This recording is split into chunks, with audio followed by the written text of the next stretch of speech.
170 points. Sully today? Oh, loady. It really could be. I don't understand any of that. What you just sent me. Just B, Jeff. Yeah, we get it, big man. I know. I mean, Otis is joining the ranks of SeuPaaai, Jeff, Richard, who else? We're getting like it's just so weird how big our stream. I don't know, because we have the best stream around, baby. That's why. Because we literally have the best stream around. You guys are piling in here. So every day I've got. Yeah, dude, Otis, you may have like become the best fade in chat from here on out. Like you may have just become the best fade in chat. That was comical. You did call. I mean, so from your call, it was 120 points in the opposite direction. That was like that's legendary, bro. It was only like 20 points. You know, like 20 points is no big deal. They're back. All right. Wait, there we go. There we go. Yeah, 20 points is no big deal. There's a pro counter Wednesday and Thursday. Okay. I got you. All right, let's do some trade plans. You know, it's kind of funny. I'm such an idiot. I'm sitting here staring at this, and I'm like, okay, guys, remember, we can buy off a bull zone and bear zone. I'm talking about it like normal. It didn't register to me. Não, o Bitcoin voltou a cair. Agora eu tô positivo no meu short. Deu Eu bom, tenho aumentado a velho. mão lá em cima, a Maiara. Olha o estilão da Maiara. Vai subir mais, espera que você vai fazer preço médio lá em cima. Falei pra você, cara, que era pra ter aumentado o short. Você, como analista trader, você só tá me atrapalhando. Não, mas eu não tô olhando o gráfico. Tô entrando pra olhar agora. Ah, então é você louco. chutou? Você se meteu no meu trade sem. Você se meteu no meu trade sem olhar o gráfico. Pô, aí agora. Eu vi que o problema não é você, o problema é acreditar em você. Não, mas eu acredito que vai subir, porque ele vai botar 65, 600. E daí ele vai despencar de vez. Ah, então tá bom. Então lá no 65, 600 eu short de novo. Mas agora eu tô positivo. Shortei no 65 redondo e ele continuou subindo. É que eu imaginei que fosse abrir caindo. Eu falei, eu não vou esperar o mercado mostrar o lado, eu já vou shortar antes. Aí eu shortei 5 minutos antes do mercado abrir. Aí eu ferrei. Agora tá indo bem. While it's getting strong this week, there's liquidation next week and bear resistance. This is evidence of O problema é que agora começou a encher de gente aqui, porque tava frio hoje cedo. E o tempo foi fechando. Falei, caralho, será que vai esfriar mais? E era assim. Deu um pé d'água 9 horas. Saiu um solão, velho. Nasdaq has that same bit of liquidation. Look at this. When the bull side slows up like this. Então você tá usando azul, sol, você não tem noção. Se você falar que choveu faz 2 horas pra ninguém acredita. This is looking into the future, you guys, of what dá pra choveu 1 hora e meia, 2 horas atrás. Holy shit, yeah, we're even there now. So we're back right now. explicação. This is okay for tomorrow. So Nasdaq's cleared. It's Os not últimos that topos, dangerous looking. antes de ter um topo enorme, os últimos topos foram 64, 700. Off of these highs. It's like the 76.47 level that we have right here. It's resistance for the longer term. So, like I said last week when I was a little fearful that we might get a second wave down, that's why I'm not longing for big chunks of like long market, right? I'm only taking long scalps because that evidence is there that we could have another wave down. Now, this is a normal reaction to the previous high, which I get. We'll have to see how it plays out. I'm not really scared of this market just yet. We have to clear some of these areas so that we don't actually turn down for the next month again. So what I think might happen is that we still break out to highs and then we come back down. And I think that this happens. And I think we play the same range, if not slightly lower, but I think that we have the same pattern going on here. I'm not bearish from here like it's going to fall. Nope. I still think that we might still be good for some higher highs before we do pull back. Now the question becomes how this is panning out. If this stays above BBB for the rest of the month, then we can pull back. How low can we go? I don't think we break through any of this. I think it still stays in the same range. But the idea that Fed's gonna start raising rates this quarter, maybe next quarter, not the best sign. Here's MHP on S&P. Just for funsies, let's take a... Oh, shit, that's NASDAQ. Oops. Well, I'll proxy trade on NASDAQ. So I'm longing off of MHP right now on S&P. MHP resilience is negative, so I've just been trading it very, very, very small right now. Plus, NASDAQ is in a liquidity pocket. That's always a really strong support pivot. With negative resilience, though, there's not really strong upside. Best I can hope for is maybe a trade to there, to X out, and then hold a runner maybe to there and X out. So nice little long scalp. I'm getting in trade number 3 right now. Do I have the Dow too? Yeah, you can do Dow. So Rocket Scooter, yeah, you can do DAO. So I don't have DAO futures. I don't buy the data feed, but you can use DIA to give yourself a liquidity map the same way. So DIA is actually bearish from monthly hedge pressure. So it's 517 is resistance with some overshoot. So let's have some fun. Let's double down here at the bottom of the pocket.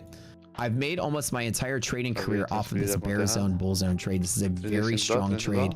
With the ratio being strong enough for confluence, it's actually pretty good. Now I'm just trading some micros and goofing around in a... I'm going to allow some overshoot. We're still doing the 100-point thing. So I got 2 micros here, and here on the overshoot, I'll smack it with 1 mini and try to break even on the way up to pocket. This is one of my favorite trade setups. Now, it is volatile, so be very careful today, guys. S&P fell right down to monthly hedge pressure, which also has negative right here. When this orange line is less than 0, the orange line is a very weak support. Weaker. Normally, it holds about 90% of the time. Without the confluence, it's about 74%. Still a good trade to make, and I grabbed it in NASDAQ on accident. I meant to do S&P. But let me trade from here to here and get that third scalp just to demonstrate it for you guys. See how quick that was? It's pretty damn quick. Let's get up to 700 on NASDAQ and close out. I'll be 3 for 3 in wins today. Huh? Come on. Oh, I probably should have closed it there. Go. Whatever. Y'all see what I'm trying to do. I'm just demonstrating the trade. In and out. Simple as that. 3 for 3. I'm just trading an eval with micros because I have nothing else to do. I've already maxed out P&L today.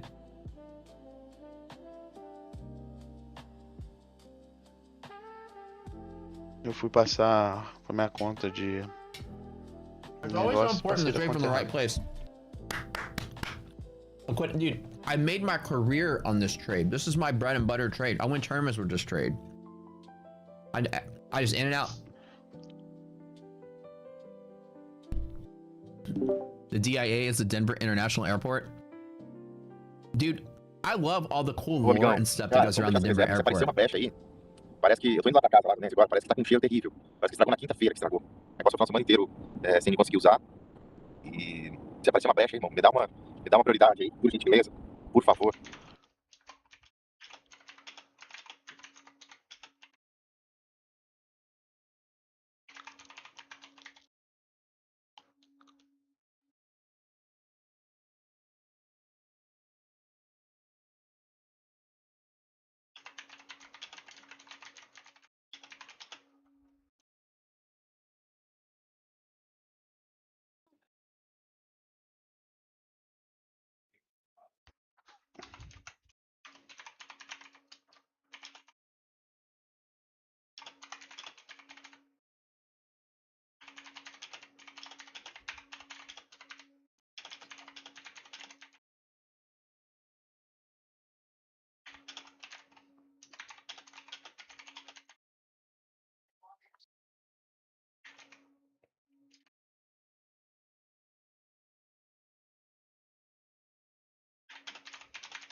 Some guy if it wasn't true. I'm like, he's also a failed trader selling books. like it's like failures, circle jerking failures. Like can you not publish a book and then here's the results of this guy that I'm writing about? No, because if he did that, then there would be nobody to write about. But he had Paul Tudor Jones in his book. Yeah, he's an author. He can write about anything he wants. Doesn't mean that he's a credible source. You're gonna find that in the trading world, 99% of these people out there that everybody worship are fucking failures at this and selling courses and stuff. You know, it's all a popularity contest. There's all these people talk their way into circles. Are they winning trading contests? Are they posting, I made $1 million? I post my P&L. I post my 1099 at the end of the year. You guys will see what I put on my taxes. Nobody out there is doing this. They're all fake. All these people. The guy that writes the book, is there a plausible theory that he's also just selling books to pay for his bills? Obviously, if the guy's like, you know, show me your records, and you're like, trust me, bro, this other guy said I made $10 million. That's good enough for me. All right, that's validated because I know the other guy and he wouldn't lie. It's all circle jerk bullshit out there. They're just interview books. Yeah, they're not even like I think kids out there see a name and they're like, oh my God, this person, I've heard this name before. They're goated in Wall Street, dude. Wall Street is propped up by educational crap selling. You know, the guy that made Bollinger Bands and Wilders who made the RSI. You know, these guys are just selling signals in the 70s. The same shit's been around all this time. Do I compete in Traders Cup? Yeah, I do. The options classes today. Yeah. Don't slag Schwag because he interviewed one wanker. All right, I'll give him some credit. But I gotta say though, like people, I guess it's just like people are so easily like built on this hope and dreams that they're gonna become, you know, multimillionaires from trading. But they'll believe any single thing that's flashy, and they're like, ooh, let me follow. They're so easy. People are so dumb when it comes to like risk management that they're so easily able to believe anything. I question everything. That's what makes me different. I'll believe anything you show me the proof. I don't care if you've written 10 dozen books. You're not a credible source unless I see proof myself. And why nobody publishing the proof? That's all I gotta say. Well, overnight MHP is wrong. Oh, hold on one second. I think it reset when I refreshed my platform. I tell you guys, always ask for proof. Like, show me the proof of what you done, what you did. 3447. I got this here. 7537. Oh, thank you. My bad. My bad. Thank you. My favorite story is so-and-so says, I made $100 million as a trader. Now I'm selling a course for 10,000 bucks. Yeah, and Elon Musk is going to make a lemonade stand in his front fucking yard to make another $1 with this time. Get out of here with that shit. Really? That's really what billionaires do, huh? Tell me more about you needing to make $10,000, you fucking 100 millionaire. Like, shut the fuck up, dude. Seriously? How about I see some proof of the 100 million? Well, that guy said I did it. Okay, that guy show me proof. Well, I mean, he worked for these guys. They're reputable. They wouldn't lie. Okay, y'all show me proof. We don't show proof. Like, all right. Y'all all selling something in that circle. Each one of y'all is reaching to the right, jerking off the guy next to you. Like, y'all all eating from the same pool of money of these like idiots are paying y'all. You know what I'm saying? All right, fine, whatever. Y'all all eating, that's fine. That's fine. Can anybody show it to me though? Right here. This is an engineering degree I got from like a brain that would like look at data, solve data, build stuff, practical stuff. Make stuff that works. Turn handles, crank, you know, wheels, turn valves, you know, everything I could put my hands on. Anyways, I can't believe that Lance talked his $100 million fake story into the Market Wizards book. It's hilarious. All we ever did was like, can you show us proof of that $100 million anywhere? Nah, man. Can't do it. You just gotta trust these other guys that said I did it. Okay. Will do, buddy. I ain't buying your course. That's for damn sure. But anyways, his eyes hurt. Be kind. All right, let's be kind. It's just a funny industry, dude. Like when people are like, how much money did you make? And I'm like, okay, well, here's the challenge I did on screen when I took a, let me see if I can find it. I took a $100,000 account on stream where the account number was present. I traded this on screen from December something until April something. And y'all watched the whole journey of it, right? And y'all watched the P&L, the profitability, even the big losses. Y'all watched the whole journey. I had flowers delivered me to that day. I lost $250,000 due to a flower delivery in a single day. And y'all are here for the whole journey, right? Like, can't you guys just like at the start of the book, today we're interviewing so-and-so Market Wizard. Here's their actual performance statement. And I'd be like, oh, okay, now you got my attention. I'd love to see it. It's all a bunch of, trust me, bro. Somebody please grab me because I'm grabbing someone else. You know, like, can somebody, you know, we're all going to eat. Everyone reach to the right. Both hands, please. Anyways, options class can be today at market close. The worst is all the 18 to 20-year-olds who post shirtless hindsight trades and then sell their course after. I know. I'm not going to lie. I'm a dirty course seller myself. I sell my trading course for $1 a class though. And that entire dollar pays for Andrew Slack's salary, who's our admin and customer service manager here. So I don't make $1 selling classes even. Slacks makes that $1. So I know it's pretty shameless of me to take my expertise and sell it for $1, but that's actually proof that I just love doing it. The $1 a class with me. If I ever teach a webinar, I have like a Houston meetup. Hey, you guys, come to Houston for the trader meetup. Yeah, 3-day all in. Every person, it's like this row of just greasy looking idiots standing on the stream talking about their fair value gaps. Whenever I see all these gurus throwing these seminars that people go to, $1,500 for 3-day event, and you get to learn from 10 different failed traders all at once. If I was ever to host an event, I'm telling you, if I ever hosted an event, fly into town, you know, I would charge $1 for the event too. I literally would say, come to my futures trading 3-day seminar, $1. Come on out. What's the $1 do? We put into a fund and we order pizzas with it, and we all eat the pizzas. I think in education, I love the Institute of Education. I think traders that are trying to make their dreams come true are so easily manipulated that all these people out there are so easily ready to take your money from you. I believe that your money needs to stay in your pocket and you need to go in the market and fight the market. And somebody said, well, Matt, you don't really value what you provide. You provide such immense value. You should charge more. I would. If you guys wanted a one-on-one lesson with me, I would charge you $100,000 an hour. That's how valuable it is. That's why I don't do it, because no one can afford it. And even the person would be like, I can afford that. I'd be like, I'm just saying that, so I don't do it. I don't want to take people's money to teach them what I know. I do most of it for free on YouTube. But if you want the private class, the group class, it's $1. That's it per class. That's it. I do a pizza party. Yeah. Well, everybody put $1 in the bucket. We got how many? 40 of us? Great. $40. We can order some pizzas. Perfect. I should be reading ARB and Res. Which class in bootcamp will help with this? Resilience. Hey, what's up, Larry? Class number 4 is on resilience, and class number 5 is on ARB. And ARB is actually at the end of the bootcamp.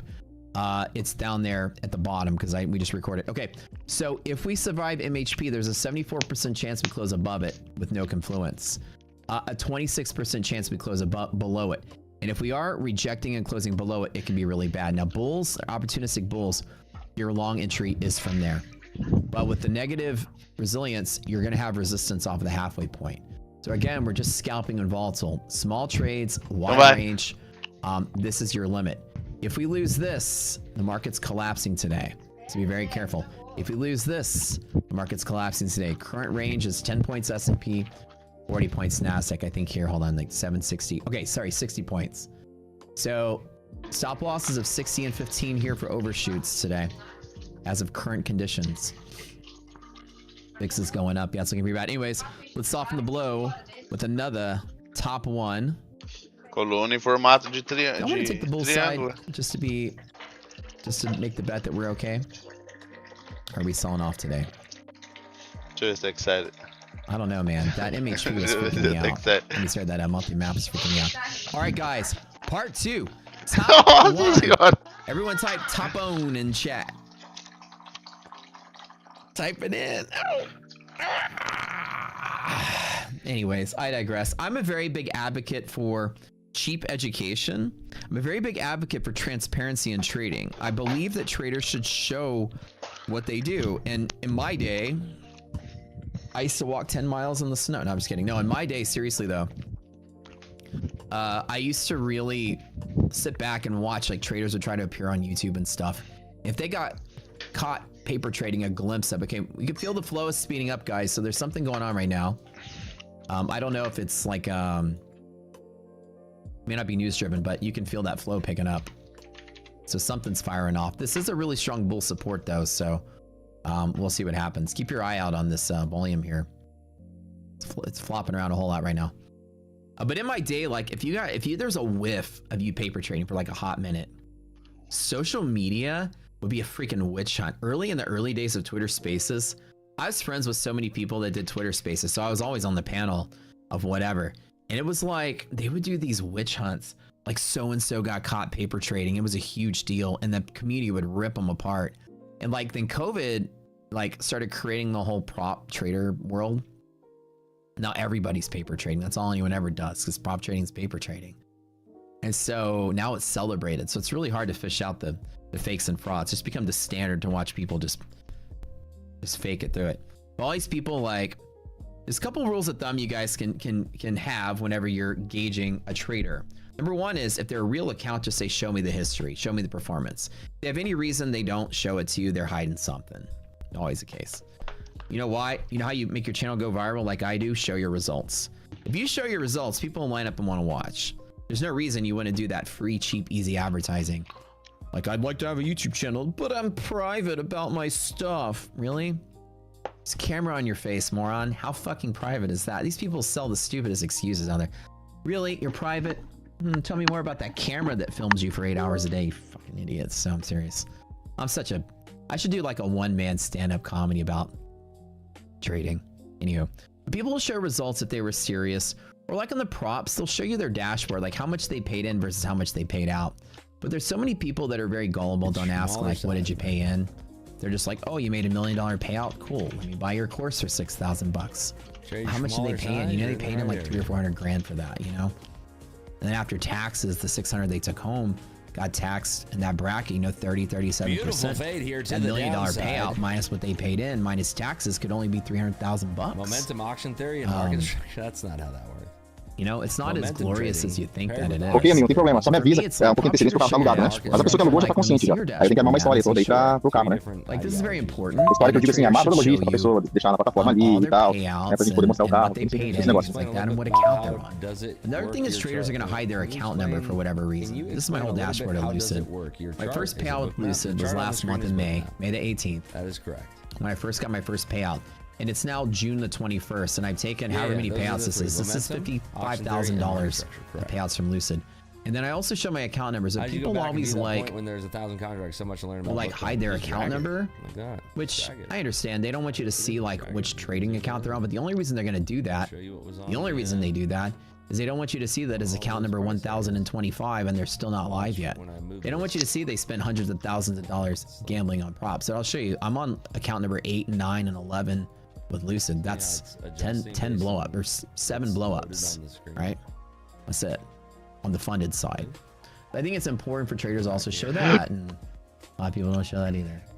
But I like to say the reality of this world is of the people that stream, the people on Twitter or whatever. I would say 1 out of maybe 1,000 are living that real dream life from actual trading, and everyone else is living a partial dream life from selling something. Now it's much lower, but I think it's gonna dump. Yeah, I think so too. It does feel that way. This is a pretty big, large. So a lot of times DD band rejections will fall down to bottom band. For my bigger setup, I'm not going to take this intermediate. There's a yellow line break and liquidity pocket. I'm not taking the intermediate. I will long off of this cluster pivots down here. NQ is cat active. Hey, can you give me the level? Thanks. Hey, Duarte, can you tell me the level really quick? I've been too busy ranting about trading gurus. Let's do a giveaway. You know, give me the cat level, please. I love that. Dude, I love... yeah, we hit halfway in. Hold on, wait. I love that you guys are always telling me what needs to happen. Y'all are so well trained at this stuff. All right, my half gap boys. Top 1. If TJR strategy is you guys will find familiarity in its product lineup between it and it's like you know, similar to Tradeify, same sort of plan. Elite Daily is a 3-day pass, so y'all are familiar with that. It's a good plan. It's one of the most goated plans out there, so I didn't know Top 1 had this plan. I just got introduced to these guys. It was really cool. 3-day pass, same day payout. And the cool thing about it, so on the Simplicity score, the Elite Dailies we're giving out right now come in as a high 8 Simplicity score and Prop Score, which is really good. Prop Score is a mathematical ranking site for props. We use an algorithm to rank props based on what's inside the accounts. ROIs, drawdowns, rules, things like that. And everybody's gauged on the same place. There's no favoritism in here. It's the reality of what firms are better. The cost, the all-in cost, the data feed cost, everything's factored in. I mean, all of those. So the Elite Daily, all it has is a DLL, no consistency, unfunded, same day payout. And what I heard, which is really neat about these guys, is So it's pretty straightforward path to payout. And what's neat about it is that when you do hit your buffer and you do take your payout, you don't have to wait till the end of the day to get it. Top One has built that infrastructure. I don't know anyone else that does that in the bigs I've traded. You have to wait till the end of the day to request your payout. In MyFund and Futures, wait till the end of the day. Lucid end of the day. TBT end of the day. These guys, once you get your payout, you request it right then and get it right then. And I think that's pretty damn cool. As far as novelty goes, that's pretty badass. So we're gonna do a bunch of giveaways. So you guys, this is traditional here. We do a lot of giveaways. What I want you to do is go trade the accounts. Let us know how you think about it. Like we always spare here, like, is this firm good? Are they bad? Are they scam? Are they not? I don't like to just push something I don't know about. So we use you guys with free accounts as our data gathering, right? You guys are our market research. Use these accounts, come back, leave a review on Prop Score. Let us know your experiences. You know, if you win the account for free, if you do that in return, we'd like that. If it's pretty straightforward, you got your payout, you had a good experience, customer service was good, let us know that on Prop Score. Just please leaving a review. Matt's using us, I heard it. Shit, did that slip out? I'm using you for market data research. I said the loud part quiet and the quiet part loud. Damn it. No, but seriously though, I really would love for you guys, if y'all do us a favor, let us know what you think. That's really helpful to the rest of the community. Senator Scalper says, my thoughts on Fibonacci levels. Never saw it to be worth it, and you saw correctly. MHP break is irrational. Only small trades only from here, and Catalyst is active. Hey, Duarte, can you give me the cat level really quick? I missed it because of the top one spam. Or somebody give me the... Just spam it in chat for me really quick if you can. Where's Nasdaq Catalyst active at? And where's S&P? Leo says Matt can use you. Oh, I plan on it. Don't worry. I plan on it. Janet Whittle. Janet Whittle. Although Brad is a wick tickler, Janet is a wick whittler. Where's my wick whittlers today? Janet. I'll do the calculation then. Janet, gotta type something to claim your prize. I'll do it for you guys. Hold on. Let's just pop it up really quick. So here's a level that we use our risk interval technique. That same one that does those green bands. We use that technique to lock in where the market becomes completely unstable. If you follow that exact level below this here, 957. Okay. 39.57 minus this distance here, 266.25. 36.90. Okay. 36.90. Brazil. Oh yeah, it's way up here. Cat active there. So when a catalyst is active, guys, when you break through this risk interval lines, let me teach you something very cool. If you take this distance in this chart right here, this is based on that margin requirement thing I told you guys earlier. What you do is you look for the start of an event, right? And you measure that exact distance lower, and you can draw a line exactly the distance in that table on a chart. So this is 36.90 is that distance. So let me tell you something really cool about it. When you touch that exact line, every time, there's a volume spike when you get there. People talk about ICT says there's structure in the market. Bullshit. This is market structure. CME Group, Globex, that's the structure. They'll cool it every time. And so below here, volatility goes higher. So when you're below a catalyst, a couple things happen. Number one, VIX futures will go up. Number two, VVIX, the volatility of the VIX, will go up. Number three, the nice, clean, easy volume on the S&P becomes more sporadic, and as you sell, the volume gets bigger on the S&P. Let me show you all three of those things. When a cat is active, we usually sit out in all instances of the market, or if you must trade, you better trade very, very, very, very, very, very small, and I mean very small, because you shouldn't be doing anything. So the minute the catalyst is active at exactly 9:30 in the morning, VIX is starting to move up, right? So number 2, VVIX. VVIX should be going up as well. When CAT is active, it's a little nasty. Catalyst means the market can like destabilize much quicker and compound on itself. We got one more giveaway to give away, so hang tight. So again, at 9:30 in the morning, right when the catalyst is active, look at VVIX. VVIX is going through the roof, right? And then the volume on the S&P itself. Look how sporadic and crazy it is. Nasdaq, sporadic and crazy. You'll see that. It becomes very, very, very choppy and out of control. It's harder to trade. So be careful. All right. Janet. All right, she got it. All right, 2 of you guys. Y'all win some top 1 accounts. Hypno.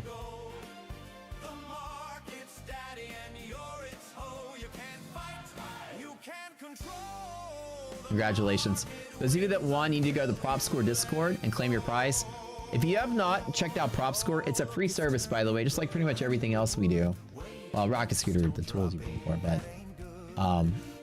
free. You guys are ever curious what like the best ranking or top ranking accounts are out there? Feel free to check out Prop Score. We built this as the only shopping tool out there that is completely algorithmic. Contest is over, by the way, so stop typing. It's like the credit score for prop firms is what we call it. It actually tells you which firms are better based on value. It's a 5-point value equation. Like an example, my funded futures here at the top. There's 5 points to the account. So this is ranked on the highest prop score. Currently the highest ranked account right now is my funded futures rapid. 2-day pass, 1-day payout, no DLL, no consistency. So there's 5 different points here that it ranks on. ROI value is how much your payout's going to be based on the expected pay-in to pass. There's a failure rate model that anticipates how many accounts you'll fail before you get a payout. Simplicity score is PT-MLL ratio. Is incredibly naive. Right, yeah, music's pretty loud. My bad. Sorry. Market's daddy and you're its oh. All right, back to the calm stuff. Simplicity is consistency, DLL, PT-MLL ratio, things like that, and consistency amounts and stuff. The least amount of rules, the simpler the account is. Price per time in market is how quick you can pass the account for dollar you spend. And drawdown per price is how big of a drawdown you get for dollar you spend. So all 5 of these go into an overall score called prop score, all 4 of these. There's a side score that's not factored in, but it's a separate score so you just can see the user-based reviews on something just in case something's good or bad. Like an example could be like we all know Apex has horrible reviews. So if I go like show you Apex really quick, it's on here somewhere. You can see mathematically how the firms actually rank with each other. Like Apex, right?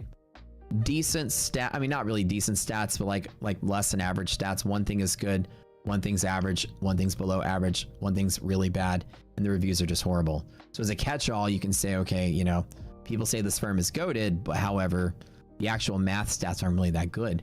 They actually rank in the mid-tier. They're actually right at the middle. They're not even close to goated. Who are actually the best firms out there right now? You may not know, but ranking-wise, these are the ones that actually have the highest ranked accounts. We didn't even know of Blue Sky until a couple weeks ago. And I looked at their accounts and they have a same-day payout. It's static drawdown in the buffer phase. I mean, it's crazy. I'm sorry, end of the day drawdown in the buffer phase. Not trailing. These guys are trailing. This one's end of the day, and then it's static once you get out of the buffer, and these are also static out of the buffer. But I'm like, oh, we found a cool firm that's actually ranked really high. We didn't know that. Trade day ranks really high. You know, earn the trade ranks really high. Lucid's up there with all the bigs that we know about that are good. There's a bunch of hidden gems out there that are just as good and cheaper with good reviews. And so PropScore is a way to allow you guys, and it's free.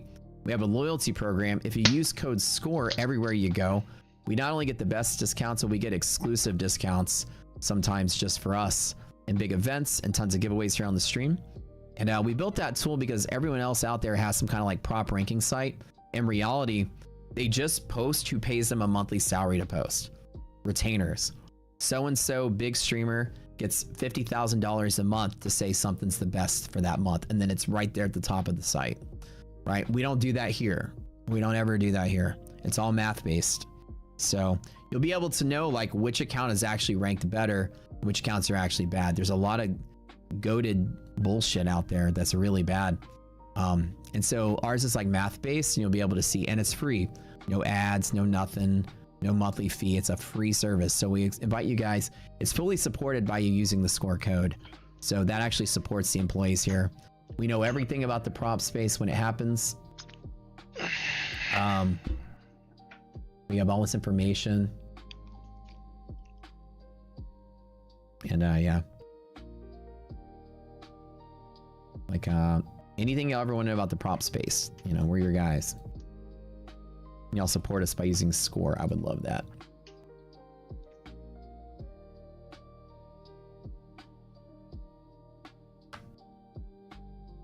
Got another giveaway in about 10 or 15 minutes. We are right at the cat line. The rule of thumb is when you're at the cat line and it tests again, that is a possible selling point. There's still some strong support in here, but normally it does continue to try to fall. But if it did save itself here, we should be all right. What I do is I wait for us to get right back above it in support and then bet on the bull side if the indicators tell me to be bullish. And today, they're not that bad. What I wouldn't do is buy right here on this liquidity pocket. I've learned enough lessons from this is that when a cat is active, liquidity pockets can fail very rapidly more than half the time when you break in a cat active. So this is not a chance. This is not a place I'm going along from. And volatility is big and velocity is picking up a little bit right now. You can see it. Looking for reclaims? Yeah, only on catalyst reclaims. So like if you're a bear, you want the cat to be active. You would want to short off of that for whatever reason. If you are a bull, the goal is to wait above, and not investment advice, this is just how I trade it. Wait for me to confirm to the bull side, and then I've got bull zone bottom to a scalp there, and maybe resilience gets better and we go there, and maybe it doesn't and I X there. Usually in this type of environment, more often than not, it does want to keep going lower. I've been burned a lot in this Iran war world we live in, trying to long in pockets when cat is active. Although it's a really good trade, it's gonna try to hold. It fails a lot. What's up, girl? What you doing? How you doing? How's it going? Do I want to do something fun today? Is it a day that ends in Y? Then yes. All days end in Y. Of course I want to do something fun. You kidding me? What are we gonna do? I want to work out. That's good. What else?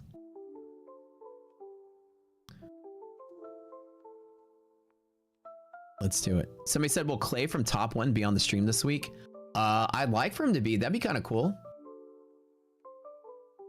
He's a cool dude, man. I like him a lot. I talked to him last week. He's a really kick-ass dude.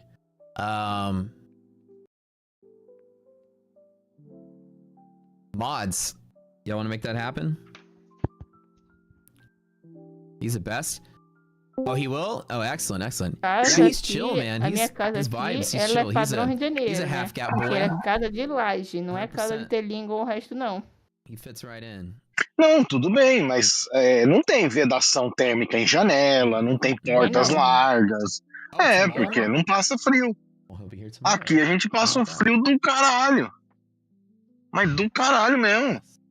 Porque a minha casa, você chega perto o alarme dispara porque o vento atravessa a janela e balança a cortina. Você pode fechar a janela inteira, o vento continua passando, não tem vedação. Aí quando é frio, é frio. Aí os chuveiros elétricos são meio fracos, aí você bota um chuveiro elétrico mais potente, cai a chave. Queima fio, porque é tudo fio. A cidade é completamente despreparada para frio. Completamente. Então, e com o El Niño, que agora vai ser pior, né? Porque agora estão dizendo que vai ser o maior frio da história. A vantagem do frio aqui é que ele dura pouco, mas muito pouco. Você vê, hoje de manhã tava um frio do caralho, choveu. Aí a água da chuva não é tão gelada, né? Igual o vento. Então ele leva um pouco a temperatura, sai o sol, tá secando a chuva, tá um vapor, um mormaço, já tá quente. Mas o pouco que é frio parece que tá acabando o mundo. Eu tô dentro do carro com o ar-condicionado ligado já. Porque já não dá pra você ficar dentro do carro fechado, tudo desligado. Doideira, hein? Só que é um frio que dura pouco, ele é intenso, mas ele dura pouco. Então a gente consegue se salvar. O ano passado teve um frio esquisito aqui, porque aqui chove muito, né? Você vê, todo dia eu tô falando de chuva. Faz 2 meses que aqui tá chovendo quase diariamente. Fica 2, 3 dias sem chover, mas chove uma semana inteira. O ano passado, quando chegou o frio, ainda tava chovendo muito e o gado tava molhado. Porque chove no lombo do boi, ele fica molhado. Se esfriar muito, eles morrem. O pessoal teve que fazer fogueira nos pastos aí pra ir juntar os boi em volta, cara. Porque quando esfria, mas tá seco, eles não sentem tanto frio, né? Eles estão com o pelo seco. E o boi sabe se proteger do frio, né? Eles se juntam tudo e a cada meia hora, os que estão no meio vêm pra fora e os que estão pra fora vai pro meio. É até bonitinho ficar vendo eles rodando entre eles lá. Eles fazem tipo um caracol, assim, sabe? De verdade mesmo, você pode olhar na internet. Os boi, eles se protegem do frio assim. Os que estão mais pro lado de fora, a hora que o corpo começa a esfriar, eles vão pra dentro do miolo do rebanho. E aí vai invertendo. Mas se eles estiverem todos molhados, não tem jeito, começa a morrer. Ele deita e não levanta mais. Só que aí dura 3, 4 dias. Dura 3, 4 dias. Os caras juntam um monte de toco no meio do pasto, fazem uma fogueira e vai levando os boi em volta. Dá um trabalho do caralho, né? Os peão tem que passar a noite cuidando do fogo, porque isso aí também não pode alastrar, né? Cuidando desses boi, juntando eles em volta. Pô, os caras sofrem. Mas 2 dias, 3 dias, a temperatura já volta pra 10, 12, 15 graus e pronto. E quando cai é 5, 4, 6. Aqui nunca chegou a 0 grau. Teve uma vez que deu 0 grau aqui, mas foi uma noite. No outro dia já volta pra 6, pra 7, pra 8. O frio ele é intenso, mas ele é muito passageiro, muito rápido. Muito rápido. Muito rápido. Pouquíssimos dias por ano. Pouquíssimos. 3, 4, 5 dias de frio mesmo por ano. Depois fica aí 1 mês, 15 dias. Aquele friozinho que você põe blusa de manhã, tira de tarde. Se você deixar pra tomar banho muito tarde, já é um banho que você já sofre. Se você tomar banho mais cedo, já não é tão sofrido. Essas coisas assim. É 167,50. Voltou a cair. Que bom que nós fechamos. Eu fiquei olhando, vai dar um repique pra subir, nossa, vai cair. Aí eu não fiquei olhando, eu só fiquei olhando. Ali no 69 era bom ter shortado de novo. Não, mas o meu tava travado, o Next tava travado. Aí você pega, você vê aí na Flórida, em Miami, onde seu pai mora. É calor, é clima tropical, eu acho que é igual aqui. Mas quando faz frio, corre-se o risco de ter uma neve, né? Ou seja, é frio pra caralho, porra. Se chega ao ponto de correr o risco de ter neve, é frio pra caralho. Quando é inverno. Aqui não. Não, mas também tem um negócio que é assim. Ali tem terremoto, né? O povo, a gente não tem desigualdades naturais aqui. Não.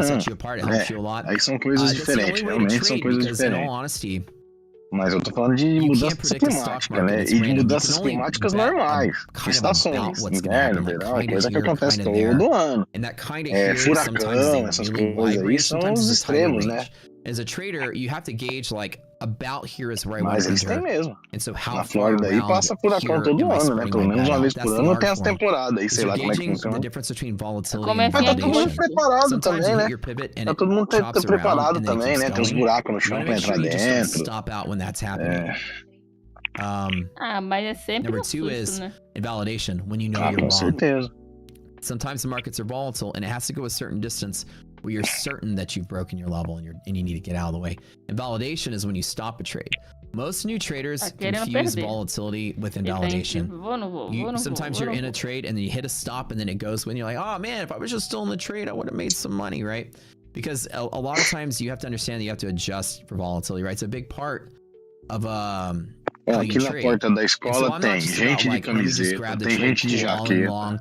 Copy trade all my accounts, let's let it ride. Never been that way. Confuso, tá vendo? A mudança de clima, ela é... I want to trade, let me build a position around it. Saiu uma menina só de camiseta, saiu um moleque com 2 blusas. Stock market's random and choppy. Let me build where it makes sense. Let me build a position, add, and I stop when I'm invalidated. Na minha escola, that candle rule is very não sei se essa menina que tá de camiseta, ela veio sem blusa desde cedo, então de manhã ela passou frio. Olha, tem uma outra lá que veio pegar um moleque que tá com uma jaquetona que parece que ela tá... You're 100% invalidated. So at 65.30, you've invalidated. Exatamente. Mas às vezes é jaqueta vagabunda, é grande. volumosa, mas é uma bosta, né? Essas coisas do Paraguai, do camelô, né? Às vezes nem esquenta a menina atravessou correndo. O outro dando ré com uma carreta. Na frente de uma escola. Mas tem idiota pra tudo hoje, né? Caralho. S&P has a cat line, but it's usually much lower. It's about 60 points lower, give or take. So let's double check where that is. S&P is going to be 68. So 68 off, I think the top is where we start measuring this. Yeah, 68 off the top. So 99, so 31 is cat on S&P, 31. Right here. 31. O cara da... I'll be right back, guys. O cara de Portugal falou que eles não são obrigados a jogar pro Cristiano Ronaldo e eles não são obrigados a passar a bola pra ele.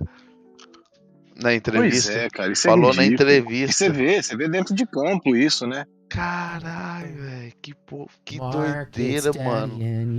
Mano, certo ser humano tem que... Nossa, não dá pra acreditar, velho. É que você puder. O cara não quer ser campeão, pro outro não ser também. Então, literalmente isso. Let's go. Literalmente isso daí. É ridículo isso, cara. E não, olha só. O ego é tão grande que ele tá pensando entre ele e não pelo país dele.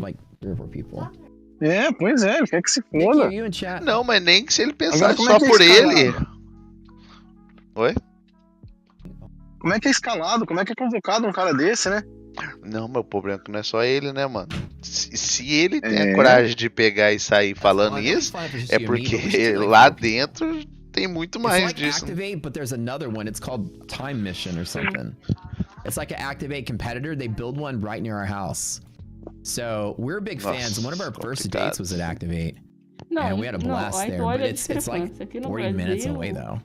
So they build something closer to us. What constitutes a... Tem maior prestígio, né? Maior respeito.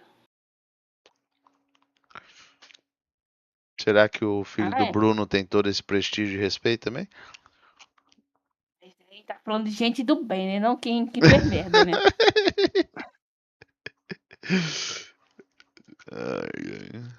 Ô, Gustavo, tá aqui? Ah, ele tá no mudo. Você viu o Trader O filho do Zidane é goleiro, né? E os caras estão tirando o maior sarro dele, né? Que ele é ruim pra caralho. Nossa, mas que água, hein? Mas aí tô falando que quando o cara é bom e o pai é bom. Uai, mas aí quando não, mas o Zidane era top, porra. O Zidane era um monstro. O Zidane ganhou bola de ouro 2 ou 3 vezes, pô, melhor do mundo. Será? Ganhou 2 ou 3 vezes. Agora acho que tá na hora de sorteio, hein, os sócios. Ah, é? Vou fazer uma sorteio aqui, tá em 67,90. É, ganhei 98.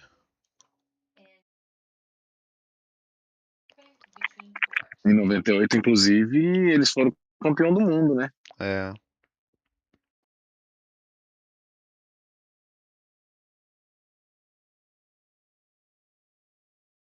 E foi melhor da Copa do Mundo de 2006.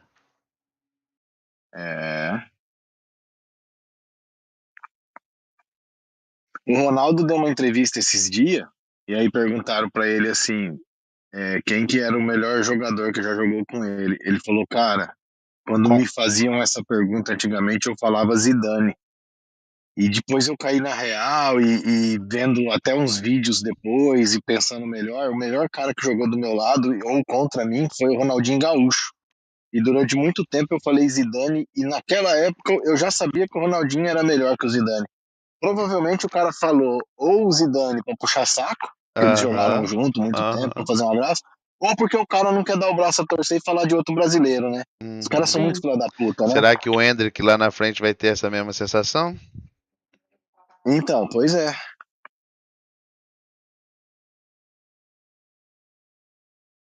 Tava quase fazendo $3, mas ele tá recolhendo tudinho. O Hendrick, ele devia começar a mexer as papeladas pra virar... espanhol? Virar cidadão francês, espanhol, inglês, qualquer coisa assim, cara. Mas eu acho que depois que joga por uma outra seleção. Depois que joga pra uma seleção, acho que não pode mais, né? Hã? Eu acho. Não, eu acho que depois que você faz, que você vai pra uma seleção, Tinha que você ser não antes? pode. É, aham. Ah, entendi. Sacanagem. Senão o Jorginho do Ele é um cara que Flamengo, os caras merece. 4 e ia botar ele. Quer que cara joga de bola, falar pra você. Não, ele É. joga muito e a diferença que ele joga entre os outros é que ele realmente precisou vencer na vida. Enquanto os outros, ai, Quem? O Hendrick? não, é o André, ele passou fome. Ele Ah, entrou, mas o você pensar pai. assim, Ah, muito mas jogador aí. todo Né? jogador vem da pobreza. É. Todo. Não, sim, mas eu tô Uns mais dizendo ou que menos. não, eu tô dizendo no sentido de o que dá valor ao que ele foi. E o que quando sobe um pouquinho, exemplo, o Rafinha, aí ele, ai, poxa, eu não vou ter minhas férias. Aí eu esqueci o meu hidratante, meu skincare lá no armário. Sei lá. Mas Não, o Gustosh, é a porque Traderfy hoje em tá dia existe fazendo muito mimimi. uma Copa. O Trade Fight tá fazendo o quê? Uma Copa de aposta pra Copa do Mundo. Vai começar domingo. É legal, de graça. Entrar depois. Ah, a Rafa me falou. Não, bem Eu vou dar uma legal. olhada. Bem legal. A Rafa mandou uma mensagem e falou: vai lá que tá tendo uma Copa, usa a sua conta, a minha. Mandou senha, mandou tudo. Mas, cara, eu tava bem sem tempo semana passada por causa do Não, aniversário, mas vou ver se hoje eu vejo isso aí. Não, mas vai começar domingo. Só fazer o sign up lá. Viu que tá? Eu nem sei o que Só que é, domingo que não. vem? Não, domingo agora. Eu acho que começa a fase de mata-mata. Ah, entendi. Vai ser pro mata-mata. Pô, vai ser massa. Não, legal. Não, mas Uma vou dar uma coisa pra olhada fazer. lá. É. Né? E vai ser de Menina, prediction, né? Cara, eu não menina sei sai tão nada. tarde Eu assim, literalmente Sochi? não sei nada. Eu só vi lá Tarde e. como? Ele sai 11h15. Ah, então eles já saíram, né? Eu já estão aqui dentro do carro já. Ah. Você falou como se não tivesse pegado eles ainda? Não, já estão aqui dentro do carro. Meu Deus, 11h15. passaram muito frio ou calor? Pergunta pra ele. Vocês passaram calor? Não? Ligaram o ar-condicionado da sala? Ah, ligaram? Tá vendo? É. Escola Sempre melhor. particular, né? Outros 500, né, ô mãe? Ah, mas eu sempre estudei em pública e toda pública minha era com ar-condicionado. Rio de Janeiro, né, também, né? Privilegiado, né? Que fala, né? Rio de Janeiro, né? Então, outro patamar. Não é, seu pai. Aqui no Brasil, depois que o Lula entrou em 2002, ou seja, os últimos 25 anos, eles melhoraram todas as escolas públicas numa maneira impressionante. Carteiras novas, tecnologia, projetor, ar-condicionado em tudo que é sala. Isso é no Brasil inteiro. Ônibus Sim. novo, tudo, porque eles chamam isso de investimento em educação. E era para Entendeu? disfarçar, enquanto eles deixavam os professores cada vez mais burros, os alunos ficarem cada vez mais burros, para ficar dentro da doutrina. Entendeu. Tapando o sol com a peneira. Sim. Não, mas se eu te falar um negócio que você não acredita. Toda escola, hoje em dia, a escola de hoje em dia tá melhor do que antigamente. Melhor que da minha época que hoje em dia, aqui no Brasil. O menino que passa de ano e ele ganha um dinheiro mensal, acho que é R$ 200 por mês. Você ganha pra estudar. Na, No na, na final do oitava ano você ganha série, R$ 1.000. sem saber ler. Você ganha R$ 1.000. Meu amor, na minha época. Se você não faltar o ano inteiro, você ganha milão. Chama o tal do pé de meia. Não é É. possível. É. Aqui no Brasil, cara, é muito dinheiro derramado na educação, só que não investido em educação propriamente dita. Pensa numa enganação do caralho. Não é na educação, é pra educação. Entendeu? Não é na. Nenhum Não é aluno de na. escola pública, nenhum aluno de escola pública vai a pé para a escola. Todos eles têm transporte grátis, 100%, no Brasil Sim. inteiro. Uniforme, material, mochila. Cara, é impressionante. Só não aprende. Só não tem Aí, não, aí vamos entrar naquela teoria que o quê? Eles têm isso tudo, eles têm as matérias. Hoje em dia não é mais obrigatório geografia, não é mais obrigatório história, a cadeira é reduzida. O que a gente aprendia de tudo hoje em dia é reduzida. As matérias é muito. Deixa eu te mostrar só que é uma grade curricular pra tu ver. Grade curricular de escola pública. Hoje em dia, todas as escolas públicas, elas têm como sua grade tempo integral. Pelo menos 80% das escolas são tempo integral. A criança fica de 7 a 9 horas, ela entra, tipo, 7 da manhã e sai 3 horas da tarde. 4 da tarde, às vezes.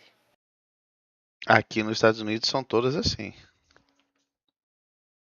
Sim, mas aqui no Brasil agora é assim. Entendeu? Quando eu tava no Brasil, eu estudava os 2 períodos. Das 7 até meio-dia em casa, almoçava, depois voltava, da 1 até as 5. Sim, só que olha só. Olha aqui, ó. Hoje em dia, olha como que é. Hoje é as matérias curriculares. Linguagem, que é língua portuguesa e inglês. Aí tem artes e educação física. Aí depois vem matemática, que é raciocínio lógico, resolução de problemas. Não tem mais matemática normal. É raciocínio lógico ou resolução de problemas. Não tem aquela matemática que a gente estudou. Aí vem história, geografia, e no ensino fundamental, e no ensino médio, filosofia e sociologia. Ciência, biologia, físico-química. Só que de tarde tem o quê? Estudo orientado, espaço para lições de casa, para desenvolvimento de novos métodos e reforço escolar. Tem projeto de vida, onde o aluno ele vai estudar um pouco de cada matéria, de cada área que tem no Brasil, e ele vai se planejar para ter um trabalho de autoconfiança e autonomia. Só que na verdade não é nada assim. O nome só é bonito. Tu só vai ter que fazer uma pesquisa no Google e tu vai ficar meio assim. Aula é 50 minutos, vamos dizer assim. É tu apresentar um slide por aula. Fazer um seminário por aula daquilo que você estudou. Me fala sobre como que funciona o petróleo na Petrobras. Me faz um slide aí e me apresenta. Por aula. Assim. Aí vem prática de experimento. Hoje em dia tem aula de ciência, né? Que agora tem laboratório de ciência. Tem robótica, pelo menos aqui no Nordeste. A maioria das escolas de referência, que é o que chamam, tem aula de robótica. Tem produção de texto, né? E tem oficinas seletivas. A criança tem que fazer ou a aula de meio ambiente, ou a aula de cidadania, ou xadrez, ou dança, ou teatro, ou aula de robótica. Isso é o que a Secretaria do Estado tem. IT, isso que você ainda tem que fazer. Okay. We got 4, and I mean it. 4 accounts to get away from top 1. Entendeu? This is going to be the straight to funded accounts, instant fundeds. Mota, o rei dos giveaway. I personally am not a big fan of instant funded myself. I like the other ones better. I like the elite daily. Daily payout is my jam, but instant funded is good for people that want a slower pace, less stress. Not have to deal with evals. Usually are a little bit more expensive, and the rules are a little. Thomas Taylor. Type stuff in chat. Direct to funded, like I said, rules are a little like harder, and the price is usually a little higher. That's why I don't usually do it myself personally. But for some people, that's your appetite. See how the scores in instant fundeds are usually really low, but that's because they're usually really like 7 days to pay out, right? In the world of like 1 day payout accounts, these usually score a little lower because the ROI is much lower and the time is much lower. And but for a direct funded program, it's pretty good. So they have one of the more well-known, better direct funded programs out there. Like I said, on par with Trade of 8 and Lucid, they all have direct fundeds, and all those firms are considered goated, right? Tory Tan lines, oh my god. Godinha. Oh, pickle. Oh, Godinha. Oh boy. He was a puppy. Oh, we got some Lucids to give away too, by the way. A little bit. Speaking of. Normally in this environment, y'all see me sit out a lot. It's pretty customary. I'm gonna chill for a minute.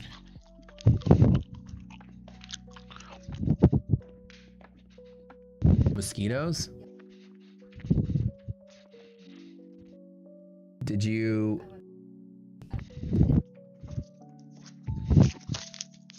spray some of this insecticide soap on it?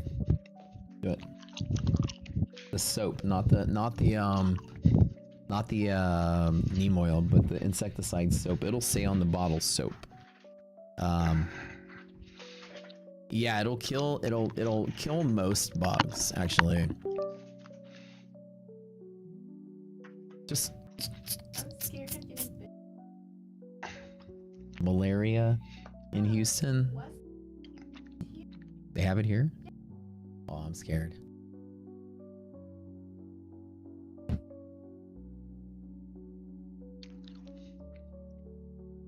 All right, I'll do it for you. You did make me breakfast. She wants me to go fight the mosquitoes for her.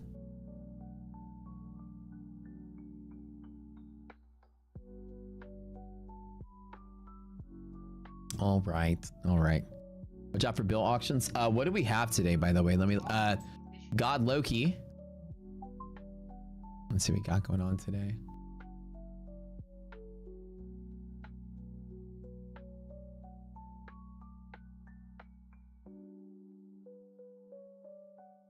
Monday, we got the 3 month. Okay, so yeah, 3 month and 6 month. Do we have anything? Looks like my website's holding up here. All right, guys, Catalyst is back to being validated on NASDAQ. It can get pretty brutal and nasty from here, so y'all be very careful. All right, my economic calendar is frozen. Hey. No. Hey. Our dog is so funny. I'm about to stare him down. All right, here, check it out. 3 month and 6 month, that's today. 2 years tomorrow. That can be pretty big deal. Oh my gosh, all of my browsers are crashing. My browser tabs are crashing. Hold on, y'all. I got a spinny wheel over here. I can't see chat.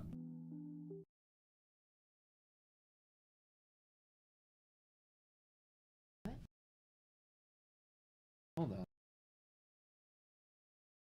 I heard something click on my UPS.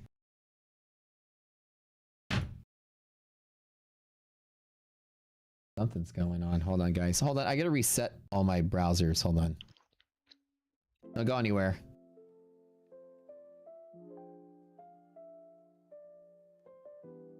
I hate when this happens. You now still see me? Hold on.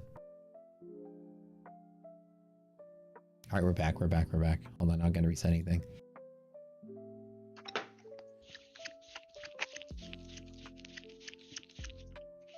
All right, we're back. Where's that giveaway screen here? Hold on, guys. I'm doing it. Is that 4? No, wait. That's 3. That's 3. One more. You guys get instant funded with top 1 now. Let's kick ass. Incredible. I'm excited to try that myself. My next journey to live. I think I'm going to be doing Blue Sky and top 1. Do those 3 days. Payout. Please you. We got a ton of giveaways on this stream. Neon comes on after me with a ton of giveaways. And then, of course, Brad and I has a ton of giveaways, as always. Chef Trader, $39.79. Last winner today. The way you claim your prize, number 1 is you have to have an account with Prop Score. It's free. It's our free service that ranks all these prop firms. Please sign up. It's free because if you use code SCORE going forward, you support that whole effort. But also, we have a loyalty program that we're about to launch, and it will be retroactive from the minute you start your account. So when you start your account, you'll be able to go back and report all the things you bought since then, and they give you loyalty points. And loyalty points can buy you like merch, free accounts, Even upwards of getting rock screw memberships with your honestly, you haven't missed that much, bro. The past month, specifically, all right, so we got NTF Lucid and some TBT accounts to give away in the next hour. I got an hour left on the stream till Neon steps in, my friends. If you fuck with Rebirth like that, because we got a reskin Rebirth coming out. All right, we'll talk. It'll be nice. It'll be nice. It'll be a nice little change of scenery. Giveaway's over. Doesn't take much to fucking yields are up on the 3-month and 6-month. Yields, yeah, typically the auctions, the yield, like where we are right now, the yield is going to go up because there's less demand for the bonds when inflation goes up. So in fixed return, so basically the way bond auctions go, for anyone that doesn't know, is that they do these auctions once a day. I'm fast. Or not all of them are once a day, but they do these auctions. And so essentially, the way that it works is, you put in, if you're an investor, you buy this thing. Remember, like a savings bond, easy way to think about it. You buy a $50 savings bond for 25 bucks. In 7 years, it's worth 50 bucks. You get a fixed return on that investment at a fixed amount of time called the maturity. And so an example is, if something is in high demand or a low demand, and you want somebody to buy, you're buying debt, right? So you want somebody to buy something from you, and you're like, I'll give you a fixed return. And you're like, yeah, but your debt's very toxic. Well, I'll pay you more. How much? I'll give you 5% return. Nah, I don't want it. Is it high risk of failure? I want 7. Okay, fine, we'll give you a 7. Okay, cool. I'll buy it from you. I'll buy that from you. And then they raise money, and then you get a return later, right? It's fixed. The problem becomes. So when the bond price, the premium, like the trading price, the amount of value that it has goes down, then they got to really raise the yields to attract, there's no demand for something, so the value's dropping, just like with the stock. So yields go way up when the bond premium is down, and vice versa. So when the yields go up, it means nobody wants to buy them. The question is, why does nobody want to buy them? Because imagine making a 4% fixed yield on something in 3 months, and there's currently like 4.5% inflation or whatever it is. Sure, you may make 4%, but if you also lose that much, because inflation is like how much you lose, how much the dollar that you get back loses. So an example would be like somebody says, hey, I'll give you 5% in a year, give me $100. You're like, ooh, I can make $5 on that 100. But then a year later, 5% inflation was there. So in reality, while you do have $105 on paper, you still have $100 of spending power. You didn't go anywhere because that extra $5 you made got scooped up in inflation. Now, guys, ARB is picking up some steam from here, which is really interesting to see. There must be some stocks going across half gap, like Tesla and some others, Nvidia. So we might actually find a bottom pretty soon. I don't like to bet on it, but if I was short and I saw ARB creeping up higher like this, I might be eager to get out of the way with profit. But we'll just watch this. Yeah, I'm watching ARB. Isn't that crazy, Elaine? Right, it's crazy. Getting higher. So we got some stocks picking up right here, which is good. So ARB is leading into something. But anyway, so when inflation goes up, people don't necessarily have a desire for fixed income, because while you may make a yield down the road, that yield gets eaten up by inflation. So the spending power of those extra dollars goes way down. So it's not really, there's not a high demand for treasuries right now when inflation is high and the stock market's at all-time high. All of market flow is going into equities right now, right? It's just typical of this kind of environment. Yo, Eva, what's up? Got your 5 TPT Pro accounts finally after all this time? I know you're waiting forever. Come to the boot camp. It'll change your trading forever. Thank you so much. All right, Eva wants to donate some boot camps to the team. Let's do it. Awesome. Eva's one of our competitive traders that crushed it in both Tradeify and in Ninja Arena Cup. She did better than me in the Arena Cup. Very proud of you. All right, y'all type Eva in chat to celebrate. We give out 4 free boot camps for y'all. We teach them once a quarter, which take it right now and watch all the videos that are pre-recorded, but cancel it after the first month so you don't get charged again. It's a bad idea to trade if NQ CAT is active. Not really, Sean. It's still okay to trade S&P if NQ has a CAT active. Remember, the Catalyst rule is for S&P only. Right? So NASDAQ itself may be in a weird spot But the S&P is really where you want to anchor your decision making on. If an S&P catalyst is not active, then it's safer to trade. If this is active, then the money's leaving the stock market in general. If Nasdaq is cat active and S&P is not, it kind of just means people are selling tech and something else is hot. They're rotating usually, which can cause like a temporary catalyst in Nasdaq, and S&P is fine. Right now, it's still pretty safe to you know, maybe make bets in on the S&P. I think. Vivo. Okay. We got 4 people to give away. Let's do it quick. And y'all can watch the videos for free. It's pretty cool. Otherwise, it's only 20 bucks for the whole boot camp. It's a $1 class. And today at market close is the options class. So I got one final boot camp class, and it's going to be how to do my options swing strategy. Everybody's been asking me for months how to do it. So I will teach y'all. I don't mind at all.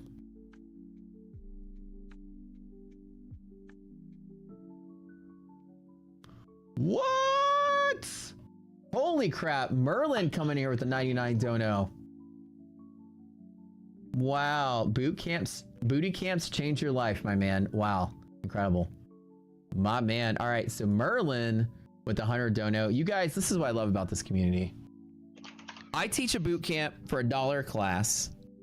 And you guys come and take the boot camp, and then after y'all take it, y'all like coming and buying it for strangers. Very cool. Very cool. All right, type Eva in chat. We'll do all of it together. Merlin, appreciate you, man. So what I'll do, so I don't know the conversion rate of Eva. I'm assuming that's probably 20 bucks. So you guys put in 120. That's euros, right? So the conversion's usually around 1.5 to 1, somewhere in there. Y'all donated 120.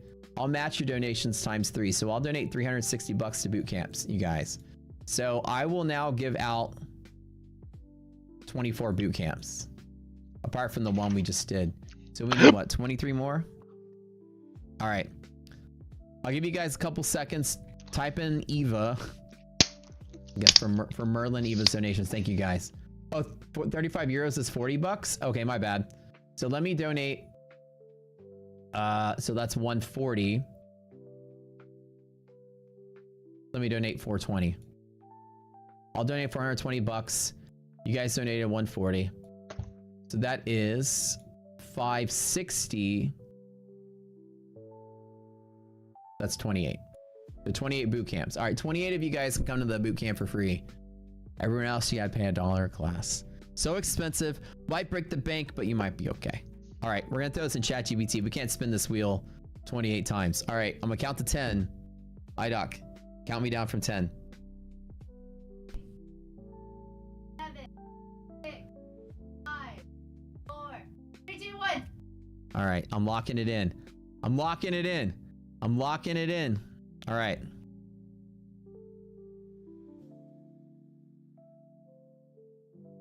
Oh my God, y'all remember the other day when it picked 4 winners and they were all named birds? All bird names. Okay. All right. Pick 27 random names from this list. All right. Okay.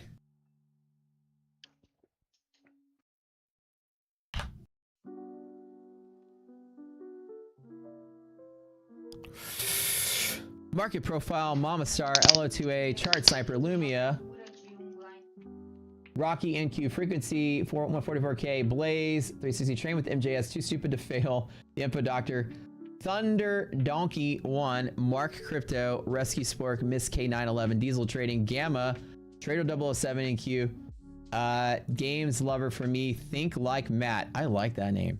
Black Talon Trading, Matt, Captain VIP Trades, Gypsy Lily, Yosef, Cesar Leon, was it Black Talon from the other day, one of the bird names. I love it. All right, all of y'all win boot camps. Congratulations.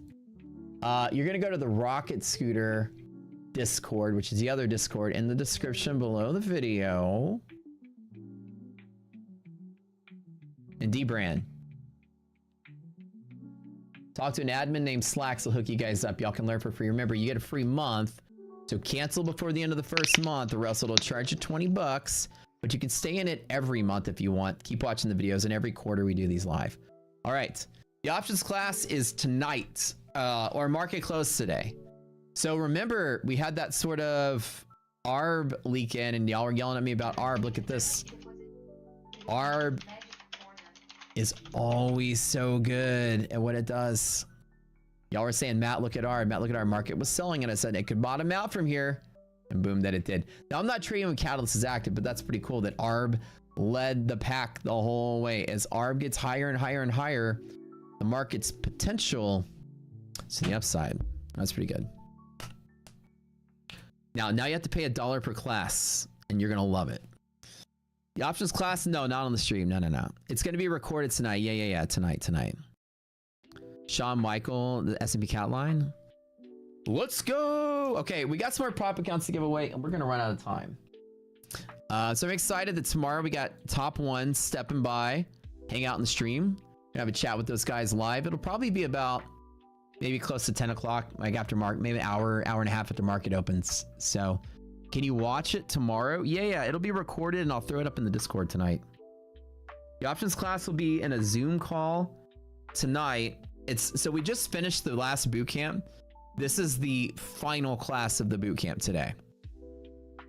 And then in 2 more months, I'll teach it again. But the videos will be there. So today, if you guys want to come to the last one, it's on my options trading strategy.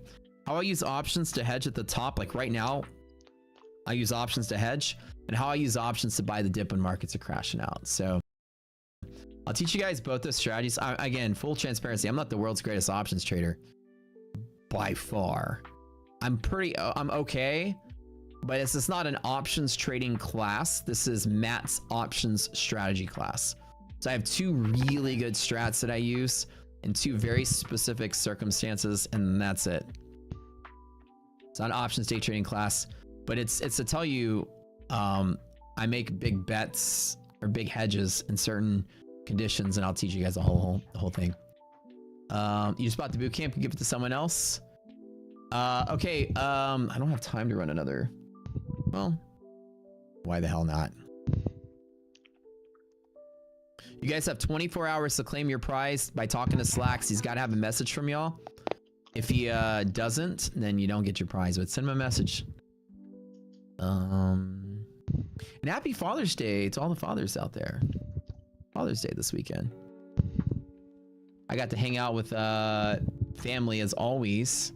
We always go get Tex-Mex at this little place called Gringos in Pearland, the town I grew up in. It's like a tradition in my hometown. All right, games lover for me. You are the last winner for boot camp.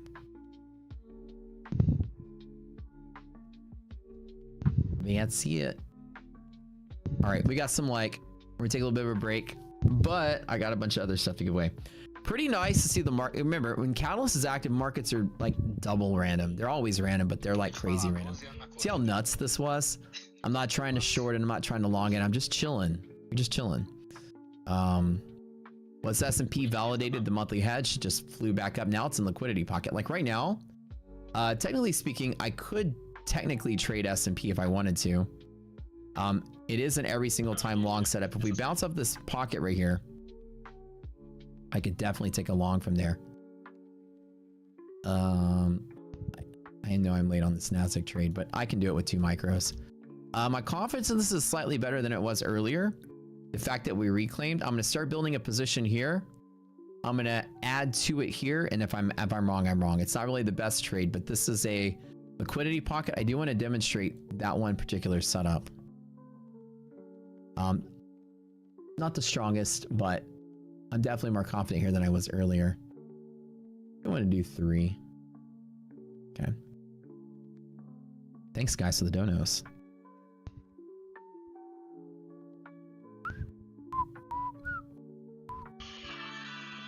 I know last week we had our first 30K day of total viewers. It's been crazy.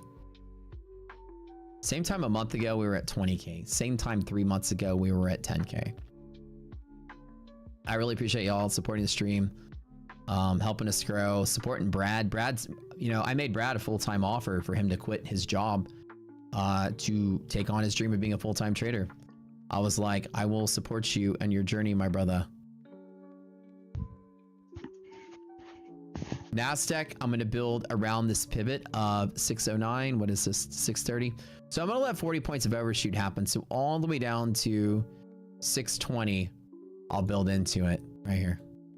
And I'll stop at 620.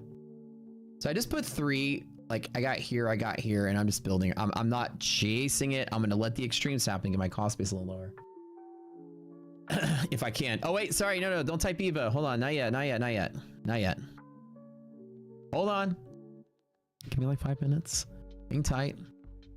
Give me my breakfast for a minute. Am I trading MES or NQ?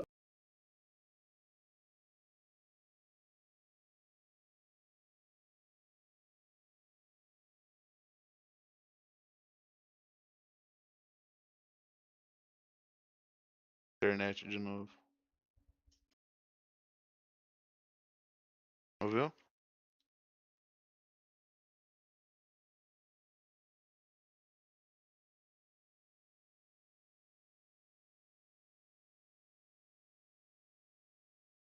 I'm trying on the edge. And again, it might not be the best trade, but this is my stopping point. And at 630 or 620, I'll just pull the plug if I'm wrong. Like I said, in Catalyst active, it can be a little random and wonky. So this is my full invalidation point, and if I just lose it, I'll just pull out. I'll add a few more here. And again, keeping it light because market's light. Okay. All right, let's do some TPT. Ooh, I do love TPT. TPT is my favorite. Just pull out. Look at that, I gave everything back. But I pulled out pretty quick. Once I invalidated, I closed out. Like I said, it wasn't the strongest trade there. But look at this. I didn't lose much either. This is just an eval. Hey, I got out of the way, didn't I? TPT. All right. The TPT has been my favorite experience as a trader in props. 100%. There's been no competition. It's been by far the best experience I've had. I've made close to 400,000 from TPT. I've gone roughly like a 5x. See how I'm wrong, but I'm out of the way quick. Y'all see how quickly I invalidated? I am not mad at all that I gave up before. This is an eval. It's not even real, so I didn't lose anything. But I'm not even mad that I closed out at 30 and it fell another 100 points underneath me, right? See? That invalidation trick is very, very, very, very strong. Now, I don't know what's happening. This looks like I kind of want to load up this financial juice and see if Trump is talking. Is the orange man talking or what? Who's saying something? That's pretty nasty. In either case, you see how when Catalyst is active, it's pretty random. Now I'm down 18 bucks. So I'm 3 for 4 now, which is totally fine. I bought 1. I bought 2 more.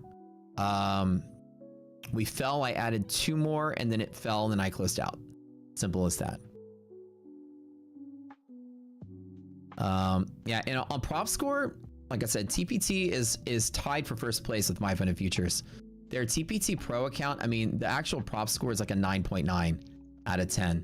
10 is the highest score that you can get. And these TPT accounts, like I said, it's been my favorite experience as props. It's my favorite live experience also. The scores are green across the board. I mean, like straight up green. I mean, that you can't really find a downside to TPT. So it's a 5-day pass, but you can flip 3 of those 5 days. There's only 50% consistency straight up. 2 days to pass, then 3 days of opening and closing a micro for a split second to pass those 3 days. And then you go funded and it's same day payout. No DLL, no consistency. I mean, it's like this is the goated count of goated accounts. 1 day payout, 10K max per account, 5 accounts total. You can make 50K per day on day 3 with these guys. The only downside is that you're in a buffer phase with trailing drawdown as soon as you go funded. So you don't necessarily get your first payout on the first day, like with top 1 you can. These guys, you got to get out of your buffer. And while you can achieve that in the first day, the buffer is 4,500 for these 150s, the ones that I did. So you have to build your max losses buffer, and then you can take out after that, which is totally fine. With these guys, I made the most of these guys I made everywhere else, and the live program is solid. I mean, I got 5 live accounts at 4,500 bucks each, and it was pretty straightforward from there. It's the same exact plan as MyFunded Futures Rapid. They're almost exactly identical in almost every way, with the exception of the payout split and cost is slightly different. But other than that, this is the goat of goats. We're gonna give away one of these guys. Like I said, they don't pay me to say that, I promise.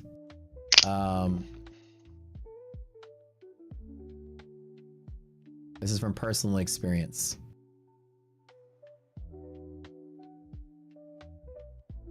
I very much enjoyed the process there.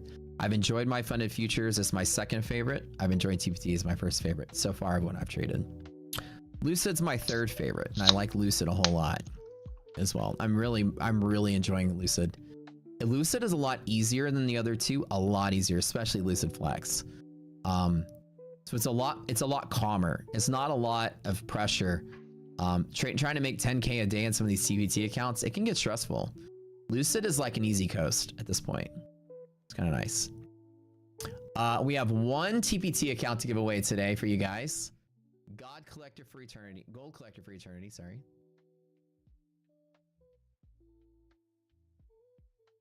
See how when I decided to buy that we would hold here and then we lost it? It happens.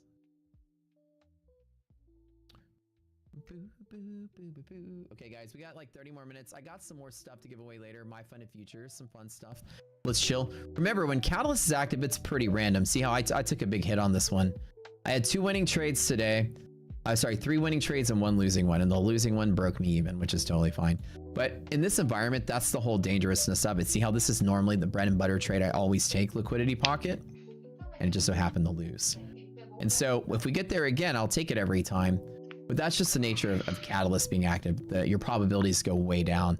And that one just dipped out of it. But the kind of cool thing was that like I knew that I was going to do 60 points under. Sorry, 40 points under. So here was where I stopped. I got out pretty quick and it fell from here another 100 points underneath me. I got out with 1 minute to spare. And that's why I love my whole invalidation rule. I could have been way under. That rule's pretty solid. Pretty solid there. So it doesn't look like we're going to recover and rally from here. And I'm really worried that that bear market wave is coming back. Yo, I'm not gonna lie, this is the biggest stream it's the biggest concurrent viewers I've ever had on the stream.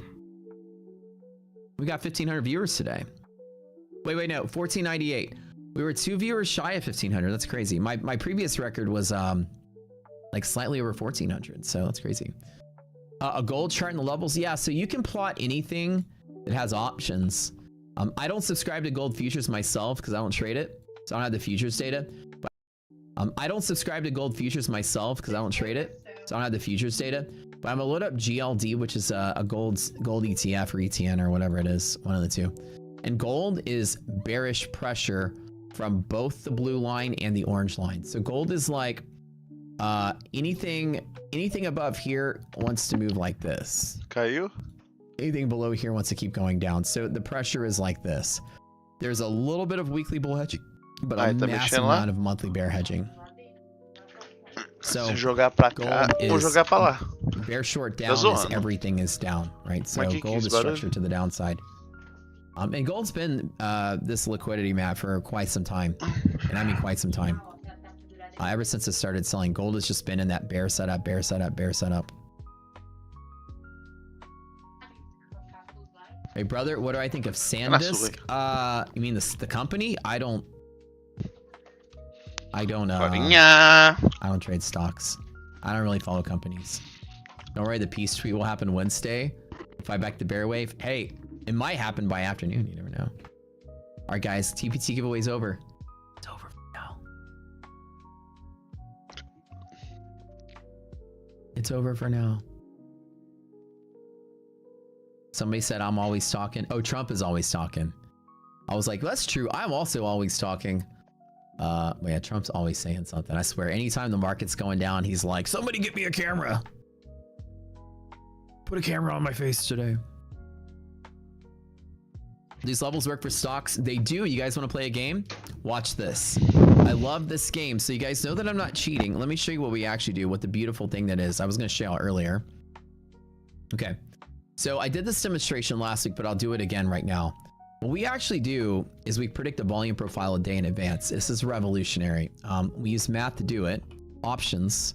I am a mathematician, despite maybe the glasses give it away. I'm a very advanced mathematician. I've done a lot in my life and career. Science and mathematics. Let's see, customer height chart, multiplier, day.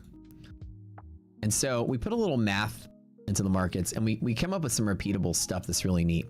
So you guys know what a volume profile is, right? Here's a day volume profile on NASDAQ. Where volume is, there's high volume node, and where volume isn't, there's a low volume node. This is where all the volume has been throughout today's trading session only. You can see here's the high and low, the sesh, and the volume in between. Okay, so what's neat about a volume profile is this isn't here at the start of the day. There's nothing. And as the day progresses, volume just appears as certain areas that are hot. And there's liquidity where their volume spikes are high. And there's illiquidity when volume spikes are low. Illiquid markets or illiquidity markets just pass right through them like nothing's happening. See how we pass right through that too. In liquid spots, market tends to bounce around a lot, or at least congest a little bit. Okay, so when people use a liquidity map, a volume profile, they're looking at where volume was yesterday or in the past to trade today. Like tomorrow, if I load up NASDAQ futures tomorrow, and I'm trying to trade off the volume profile, then tomorrow I'm using this area as support or resistance, which may be okay, but again, it's yesterday or today's volume, and tomorrow this will be yesterday's volume. So how important is yesterday's volume today? Well, maybe not. The conditions change all the time. But the thing is that wouldn't it be nice if you knew where these volume nodes were before today? And that's what we're doing. That's actually what it is we're doing. That's the whole magic here that's different. If I were to load up NASDAQ futures on this chart right here, you can see that like on, actually, I got the right side over here. In NASDAQ futures, you can see that I have a lot of different supports and resistances here. We know that the liquidity pocket is going to be one of your highest points of liquidity, as well as a bull zone and the open and close. We know that the open is also high volume, and that the resistance pivot is also high volume there. And we'll have high volume down in here. And I know that when these numbers are printed, the futures ones are printed yesterday at 4 p.m. in the afternoon over the weekend. The equities ones print this morning before the market even opens for trading the equities market. And you can see where I drew these hot spots like 30,700, right? To 30,650. And 30,650 is right about here where that high volume starts to pick up. That's where I circled right here. 825. Here's 825 right here, also high volume. So I looked at this and I drew where the volume nodes would be before the day even happened. So I'm a day ahead of this. Traders are just now seeing this develop in real time, but I know where these levels are beforehand. And if we pass through it, here's 913 that I circled. Here's your 913 right there, right? You have volume spike, and then some of this is like, what is this? 700 and some change, 720.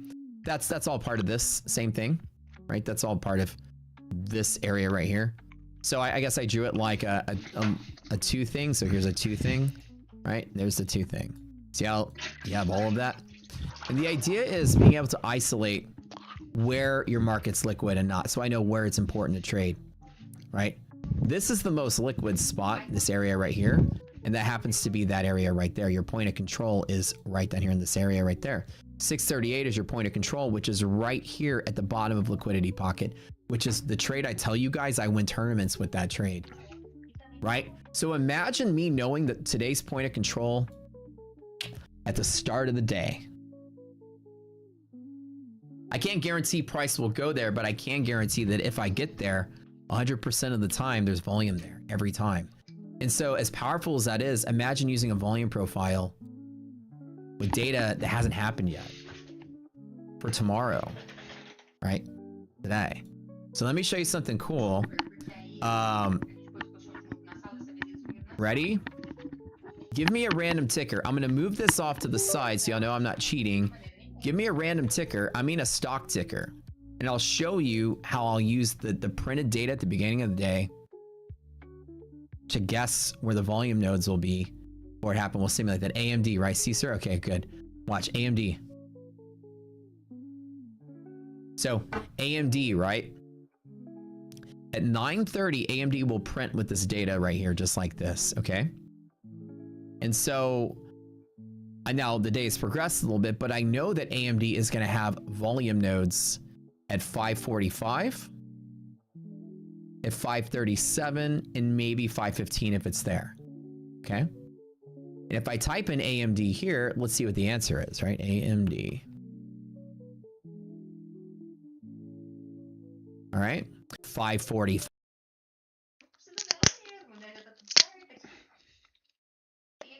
Five is the point of control, and there's your 545 point of control. 537. We didn't actually trade here, so no volume is developed in either of those places. But there you go. So of every place you can trade from, I'm telling you where it's important to trade from ahead of time. This is the mind-blowing part, right? We use math and options to do this. It's that cool. All right, give me some more tickers. All right, we'll play the game. I'm going to move this here so you know I'm not cheating. Somebody said Palantir. All right, Palantir. It's never wrong. Volume is never wrong. You can predict volume. You can't predict anything else. Palantir, kind of nice. Today, you have really strong 126 to 125. You also have a liquidity pocket here, 128 to 127. You also have an irrational break below here. If you break irrational, there's a lot of volume here as well. So in reality, you're going to have some high volume nodes and maybe some big volume on the irrational break. That's hard to quantify. But let's type in Palantir. Okay. It's a fun game to play. I love it. All right. We got 127 to 128. Here's your liquidity pocket. There's 127 to 128. You liking the game, guys? You liking it? This is new. This is different. 125 to 126. Here's your 126 to 125. These guys right here. And then here's your irrational volume on the MHP break of 125. Thank you. Thank you. I know. It's not a coincidence that I win a lot of tournaments. Now, there's no guarantee that you'll be to know what's important and where traders will be with this knowledge. And therefore, whether you're right or wrong, at least you're right or wrong from the right place. Which is so important that you're not just trading in midair. Like right now, Palantir, this is midair. There's nothing going on. If I want to make a long bet, I can make the long bet at the place that matters and I'm out and I'm wrong. Here, I made a bet where it mattered. I was out small, right? It's pretty neat, right? Okay. All right. Give me some more. Somebody said some Google. We got some SeuPaaai. Okay, let's do SeuPaaai, right? Remember, I leave this on here so you know I'm not cheating. Get the answer, SeuPaaai. All right. SeuPaaai, very simple. Same thing. We have an open here, MHP. We've got all kind of stuff. So SeuPaaai is going to be neat because you're going to have a lot of, again, every time you have the open and close is always high volume. And then of course, MHP is always high volume. And you have very big volume on the MHP break. SeuPaaai is going to look exactly like Palantir today. And here's the volume after it happened. It's a fun game. I know. All right. So 1790, that's here. There's that. 1750 to 60. Here's 1750 and 60. There's that one. And then, of course, your irrational volume and MHP break is that one. Thank you. Thank you. I know I love this game. I don't get it wrong a lot. All right. Now, again, mapping out the volume is easy. Trading's the hard part. Pretty neat, right? I'm telling you. This is one of the very first times you might have experienced an actual brand new thing. Markets don't get new things that often. Volume prediction is a whole new thing. Fala, meu parceiro, como é que você tá? Has volume Nada, at the mano, open chego já, and cara. then Eu it's acho que se eu joguei futebol ali umas 2, 3 vezes na vida, assim, é muito. Então a base que eu tenho é mais do futebol. Mas tanto você vê que a bola vai até meio reta, ela não sobe muito. Mas tá valendo, deu pra brincar um pouquinho lá, foi benção, mano. Valeu demais por ter chamado, obrigado por já ter adicionado aí no grupo. E sempre que tiver, tô por lá com certeza, sempre que der. Fechou? Valeu, meu irmão, tamo junto. Fica com Deus.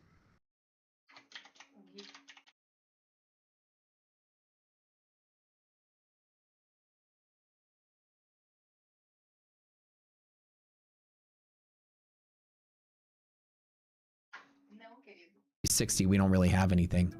Pre-market, we had a little bit of that. But all of this is just random, right? We can't predict this. And also, when the market is moving randomly in a bear market, you will also see that it's very unpredictable and choppy. See how there's no rhyme or reason to this? It feels like that's usually what happens whenever markets gap down through MHP and open a negative gamma. It's just crazy from the start. So Google is one of those ones that didn't give us a good read, unfortunately. What else? ExxonMobil. All right, I'll do one more. Move this over here so y'all know I'm not cheating. ExxonMobil. Okay. XOM. All right. There's no map for ExxonMobil, so unfortunately there's nothing in here. You have your 2 open and close. That's it. So that's really not even gonna be fun. You're gonna have a little bump where open and closes. Nothing fancy on ExxonMobil. Here's your bump where open and closes. That one was easy. Right here in the middle. Let's end on a better note. Microsoft. Okay. Oh yeah, Microsoft will be fun. Okay. So again, right, you know, your best volume is always in a liquidity pocket. So Microsoft is going to have big volume here. We close and gap down, no irrationality. So Microsoft's going to have a pocket here. Microsoft will have volume here, but we didn't look like we're going to trade there. Volume here. And then anything down in here, again, when you break through a pocket, continue to fall, it's pretty random. We don't know. Could be pointer control, could not be. So Microsoft top screen, MSFT. And so here's your liquidity pocket from 375 to 380, which is pretty wild because it's big. But here's your 375 to 380. You had like 2 big bumps. So this was kind of hard because there's a lot. This is a very wide pocket, so you'll have volume throughout it. And then, of course, when you break into bear zone, sometimes it can cause a chain reaction where we don't know. And sometimes those irrational breaks or the bear zone breaks become large volume down in here. So Microsoft was just like the other ones. We actually closed and we gapped down and continued to trade down. So 380 should have seen some volume, which it did right here, which is right there. And then bottom at 375 should see some volume, which is right here. And then it's random down here. This is all random. You like that game? Thank you. Yeah, I created this because I wanted to be able to use where's the market important today? Like where are traders going to be? And can I use this to my advantage? And so for me, we call it being wrong from the right place. Because when you're wrong from the right place, you're always wrong small. Here it is. Like I jumped in here and it fell to there. I'm gonna get out of the way. And cool, it fell. Had I traded at the wrong spot, it'd be all random for me. Like I want to trade where I know volume will be because I know that's the best shot I have at getting the move I want, right? Yeah, lucky guesses. All of them were lucky guesses, yeah. So the point is that the idea is that can I know what's important right now? So I know not to trade in the middle. So an example is here, we're kind of in the middle. There's no reason for me to do anything right here. If I wanted to make a bet, well, I've got a big cluster of volume that can appear right here.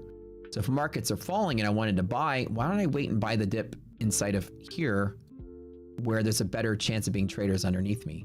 Here, it's just random. So like, sure, it can rally, but I don't have any evidence that it will. So all I do is I wait. I always just wait for something that matters, right? And honestly, that's been the secret of my success are these pivots. It's not that they're predicting the market. It's they're keeping me out of trades in like random spots that don't matter. That makes sense, right? Being right from the right place is cool. Like, you know, if the market fell and fell and fell and you happen to long here and make the money, you're right and from the right place. That's like 2 things you had to get right. You pick the direction and the location where to get in at, right? That's hard to do. Being right from the right place is cool, but like being right from the wrong place, if I entered here, then I stopped out and then I was right. And I could have made money. I was right on direction, but wrong on my entry. My efficiency was bad. So I lost money even though I was right on direction. This happens a lot of times. And this kind of strategy keeps that from happening to me. I'm not trying to get in at the wrong spot. I'm trying to get in at the right spot. And the efficiency allows me to eliminate the idea of being right on direction from the wrong place. This is inefficient trading. You're going to lose a lot here. Another thing is if you're wrong from the right place. I long right here and then it falls through it. Okay, cool. There should have been volume. There was the volume. They didn't go in my direction. I'm out. Easy as that. So when you're right from the right place, you're just lucky. When you're right from the wrong place, you have bad efficiency. And when you're wrong from the right place, you were always wrong small. Secret to trading. Be wrong from the right place. There's secret trading.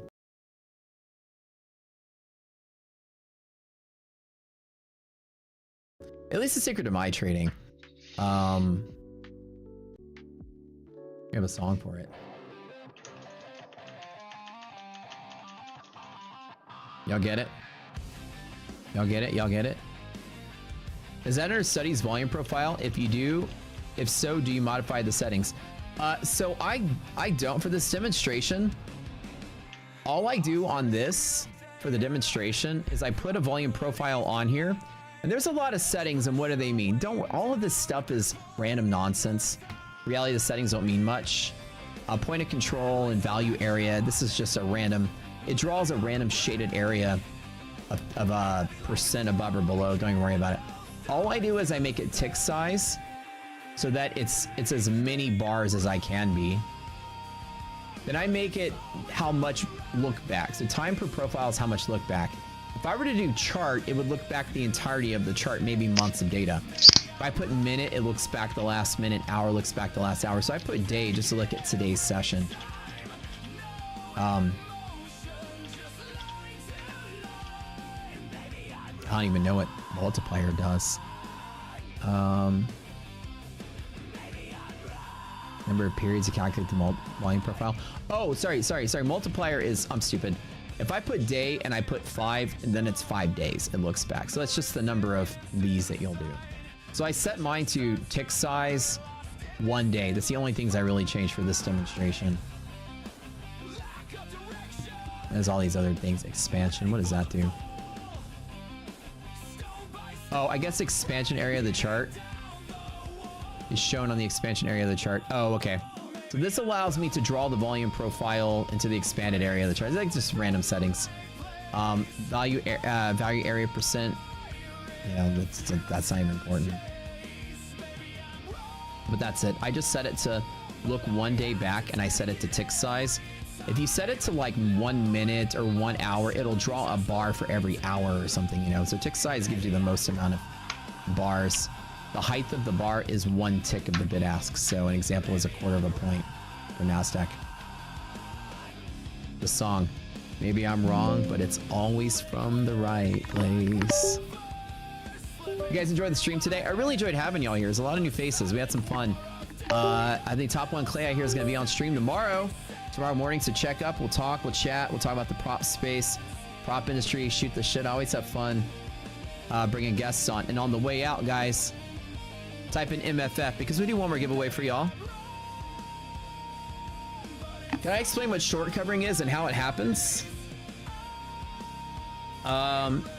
Short covering is just exiting a short. So if I were to long the market and sell my long back to the market, get my money back, then I'm exiting a long. If I'm short the market, which is betting the market will go down, when you short the market, you borrow shares from somebody. Am I leaning bullish? Not today. No, not today. Y'all like that song? Can y'all believe that's AI?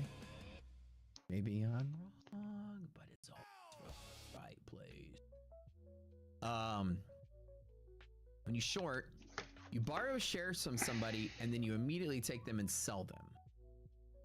But you're obligated to return the shares from whom you borrowed them from, so you must rebuy the shares back at some point to give it back to the person you borrowed it. Like, hey, let me borrow the shoes from you.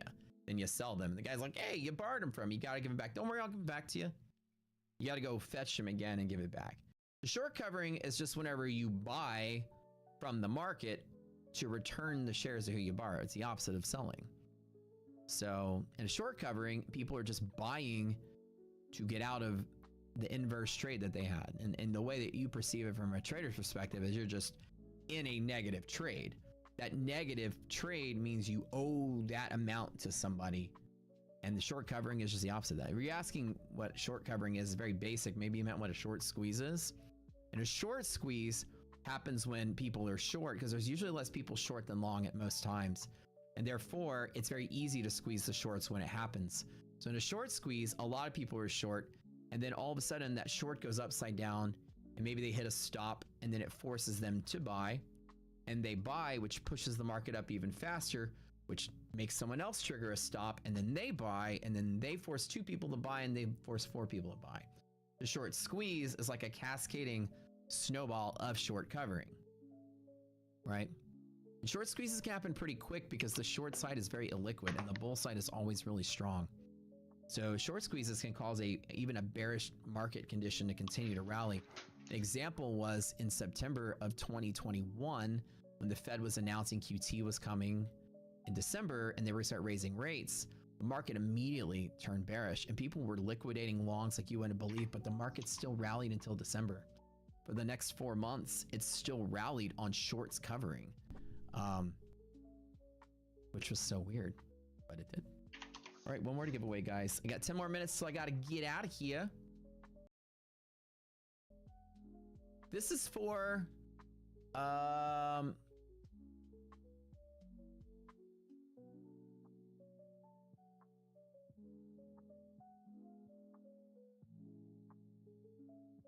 My Fund and Futures 25K Rapid. Y'all are gonna love it.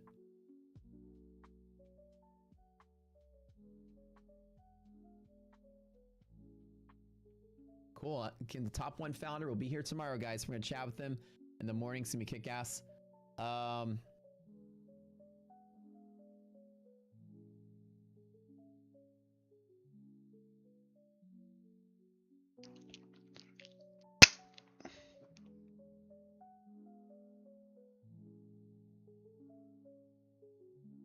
Casey Longshore.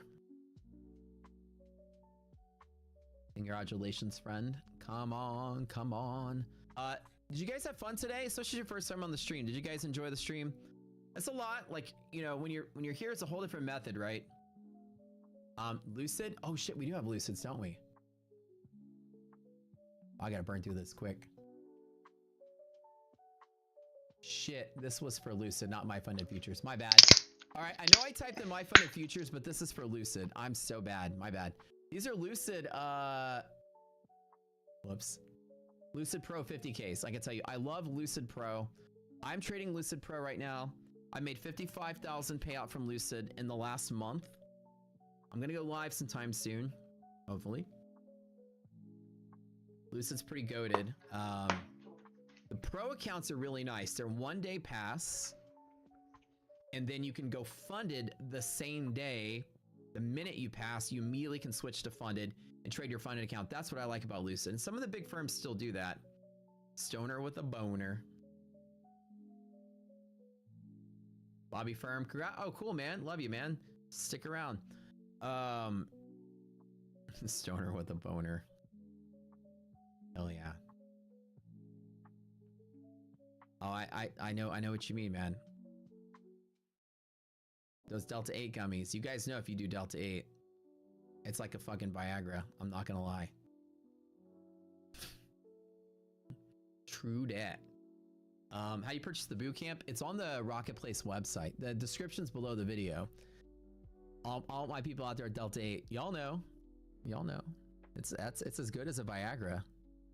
You guys know. Starting with a boner, where you at? I never had such luck with Sativa, with Delta 9 or anything, but Delta 8 is a whole different story. At least for me. All right, that's y'all. You actually went to Lucid. I know I typed in My Fund and Futures, but it's actually Lucid Pro. My bad. That's it. That's 2 of those, and we're done. We got 1 more to give away, an ETF 10K, which is cool. So Lucid Pro, right? Again, what I like is you can pass and then go funded immediately. As soon as you go funded, you can activate it right then and continue to trade. Lucid Pro is cool because it's only 1 day, But there's DLL, and that's fine. But you can go fund it the same day, and then it's 3 days on 40% consistency to pay out. And you get to pay out every 3 days. Lucid Pro and Lucid Flex are amazingly goated. The Flex is so simple compared to all the other firms in the Big Four. Lucid Flex is by far everyone's favorite account for being simple. Lucid Pro is slightly harder but quicker payout. Lucid Pro is Flex is a 2-day pass, 5-day payout. Every 5 days you get a payout. You got to flip it $250 a day. On Lucid Pro, there's DLL, which makes it harder, but it's 3 days every payout. So, which one do I like better? I'm not gonna lie, I kind of like the Pros better, but I'm gonna tell you, you would like Pro better the better you are as a trader. If you're still learning, you're gonna like Flex better. Don't copy Matt and do the Pros. The Pros will cost you more money up front. The Flex is the better play there. For the average trader. Brad says the same. It's funny. Brad says the same thing on his channel one day, and I was like, I completely agree with him. They're both varying degrees of simple. They're both actually pretty simple. But the Pro's nice. I spend a little bit more money failing the Pros, but I also most of my payouts have been. Please fix my S&P. E aí, Tiagueira? Alrighty there, sir. Olha, quem tá de volta é você, né? Rational choppy chaos. I'm probably just gonna chill for the rest of the day. Tô aqui todo dia. I'm trading with they've all hit max payouts. So like Suave ou não? Or max. Oh wait, this is actually it's negative 18. So I need to update this. One of those is minus 18. Qual a boa?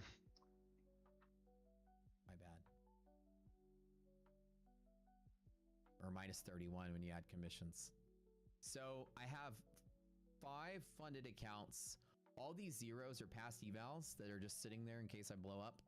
I have 1 active eval that I'm trading just to demonstrate on the stream.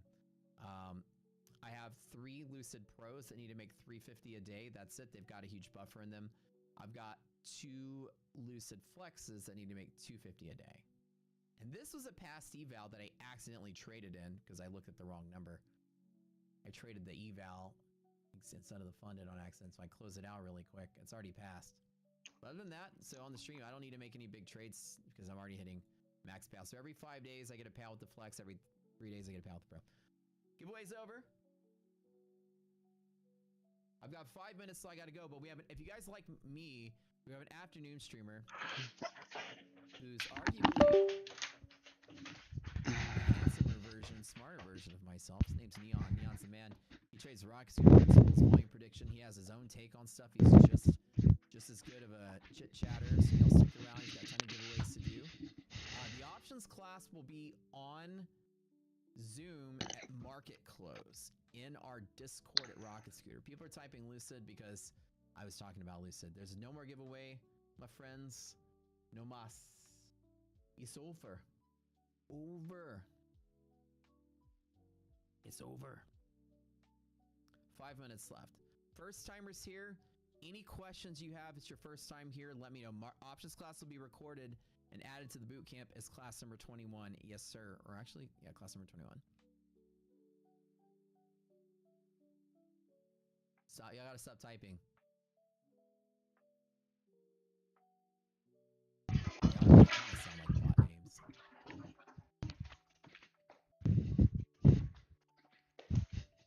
Well, also, not really bot. A lot of times, it's people at work. This is what it is most of the time.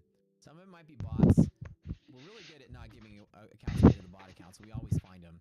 But a lot of times, it's people that are working, and they have YouTube open, and they'll leave it open like a corner of their screen with the volume turned down.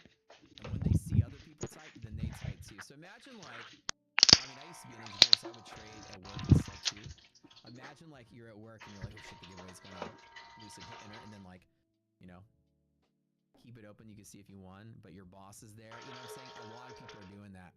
So it's like funny because we can kind of like trigger some people. Stop calling you out. It's a lot of people, so that's kind of what's happening. So I don't always say most, not all of it's bots. Some of it's bots, and most of it are just honest honest, hardworking people. They're like, oh, the giveaway started. Okay. But what's cool is that you guys hang out and support us even while you're working. I love that. What? Não. Have I recorded the class on options? No, it's at 3 o'clock. Quer dizer. Today, so at 4 Eastern. Promo code for Rocket Scooter. Yeah, it's already built into the site, so no promo code is needed. The coupon's already there when you check out. Dude, stop snitching. Não, tava na casa é. Não sei se trocou. You know how many times I've taken an hour-long shit at work early on, where the doctor or the boss is like, "Hey, where you been?" Oh, dude, I had irritable bowel syndrome. Man, my stomach hurts, dude. It's been like crazy. I've been in the bathroom all morning, and I'm sitting there on the toilet. Oh, in case people look under, I better actually pull my pants down. So if anybody looks under the stall, it would look weird. Somebody sitting on a toilet and their pants aren't pulled down. You'll be able to see that. Hey, you're not going to the bathroom there. Oh, I've been there. Oh, I've been there. You've been gone for like an hour. Ooh, I got into something bad last night. I had some food poisoning. Trading turd, and we've all. Então é Sport TV. We all been there. Anyways, 2 more minutes till I go, but I'm gonna turn. As soon as I leave, Neon will be here. He'll be streaming all afternoon. Neon's fantastic, man. He's really good. And then Brad tonight. So stick around and hang out with Neon. I'll be on my phone to TV for an hour, and then I'm gone for the day. So that's my whole segment. Taco Bell strikes again. The fart spray. Oh, Chris, that's so funny. Like you're sitting there, and every once in a while, you just like to cover your tracks. You just go.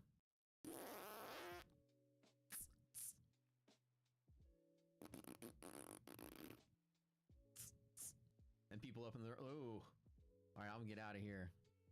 You got the sound effects. You got a tape recorder. You like push play, and it's got like noises. Oh, that's funny.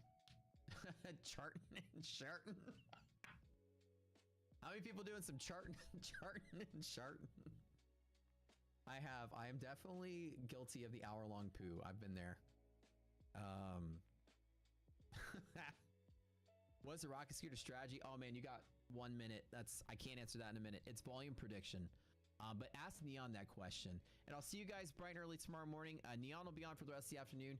And check Brad out tonight, right at Futuros Open. Brad's fantastic as well. He's the biggest nighttime streamer out there. A huge audience. They have a good time just like we do. I'll see you guys later. Take care. Catalyst is active. I'm sitting out for the rest of the day. We'll see y'all later.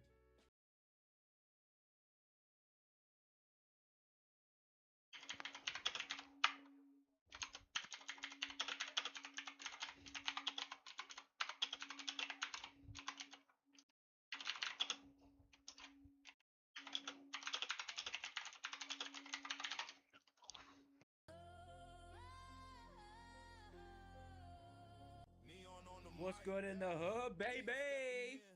Session wide awake. Night shift laid the ground. Matt set the play. Now it's midday money. Structure on the screen. What's up? It's so good to be back. It's so good to be back. You know one of the great things about being a trader? Monday is like the best day. Like I look forward to Mondays. It's the best. I had a great vacation, but it's good to be back in the saddle. Back at the desk. Absolutely exquisite session. Really happy with my first day back.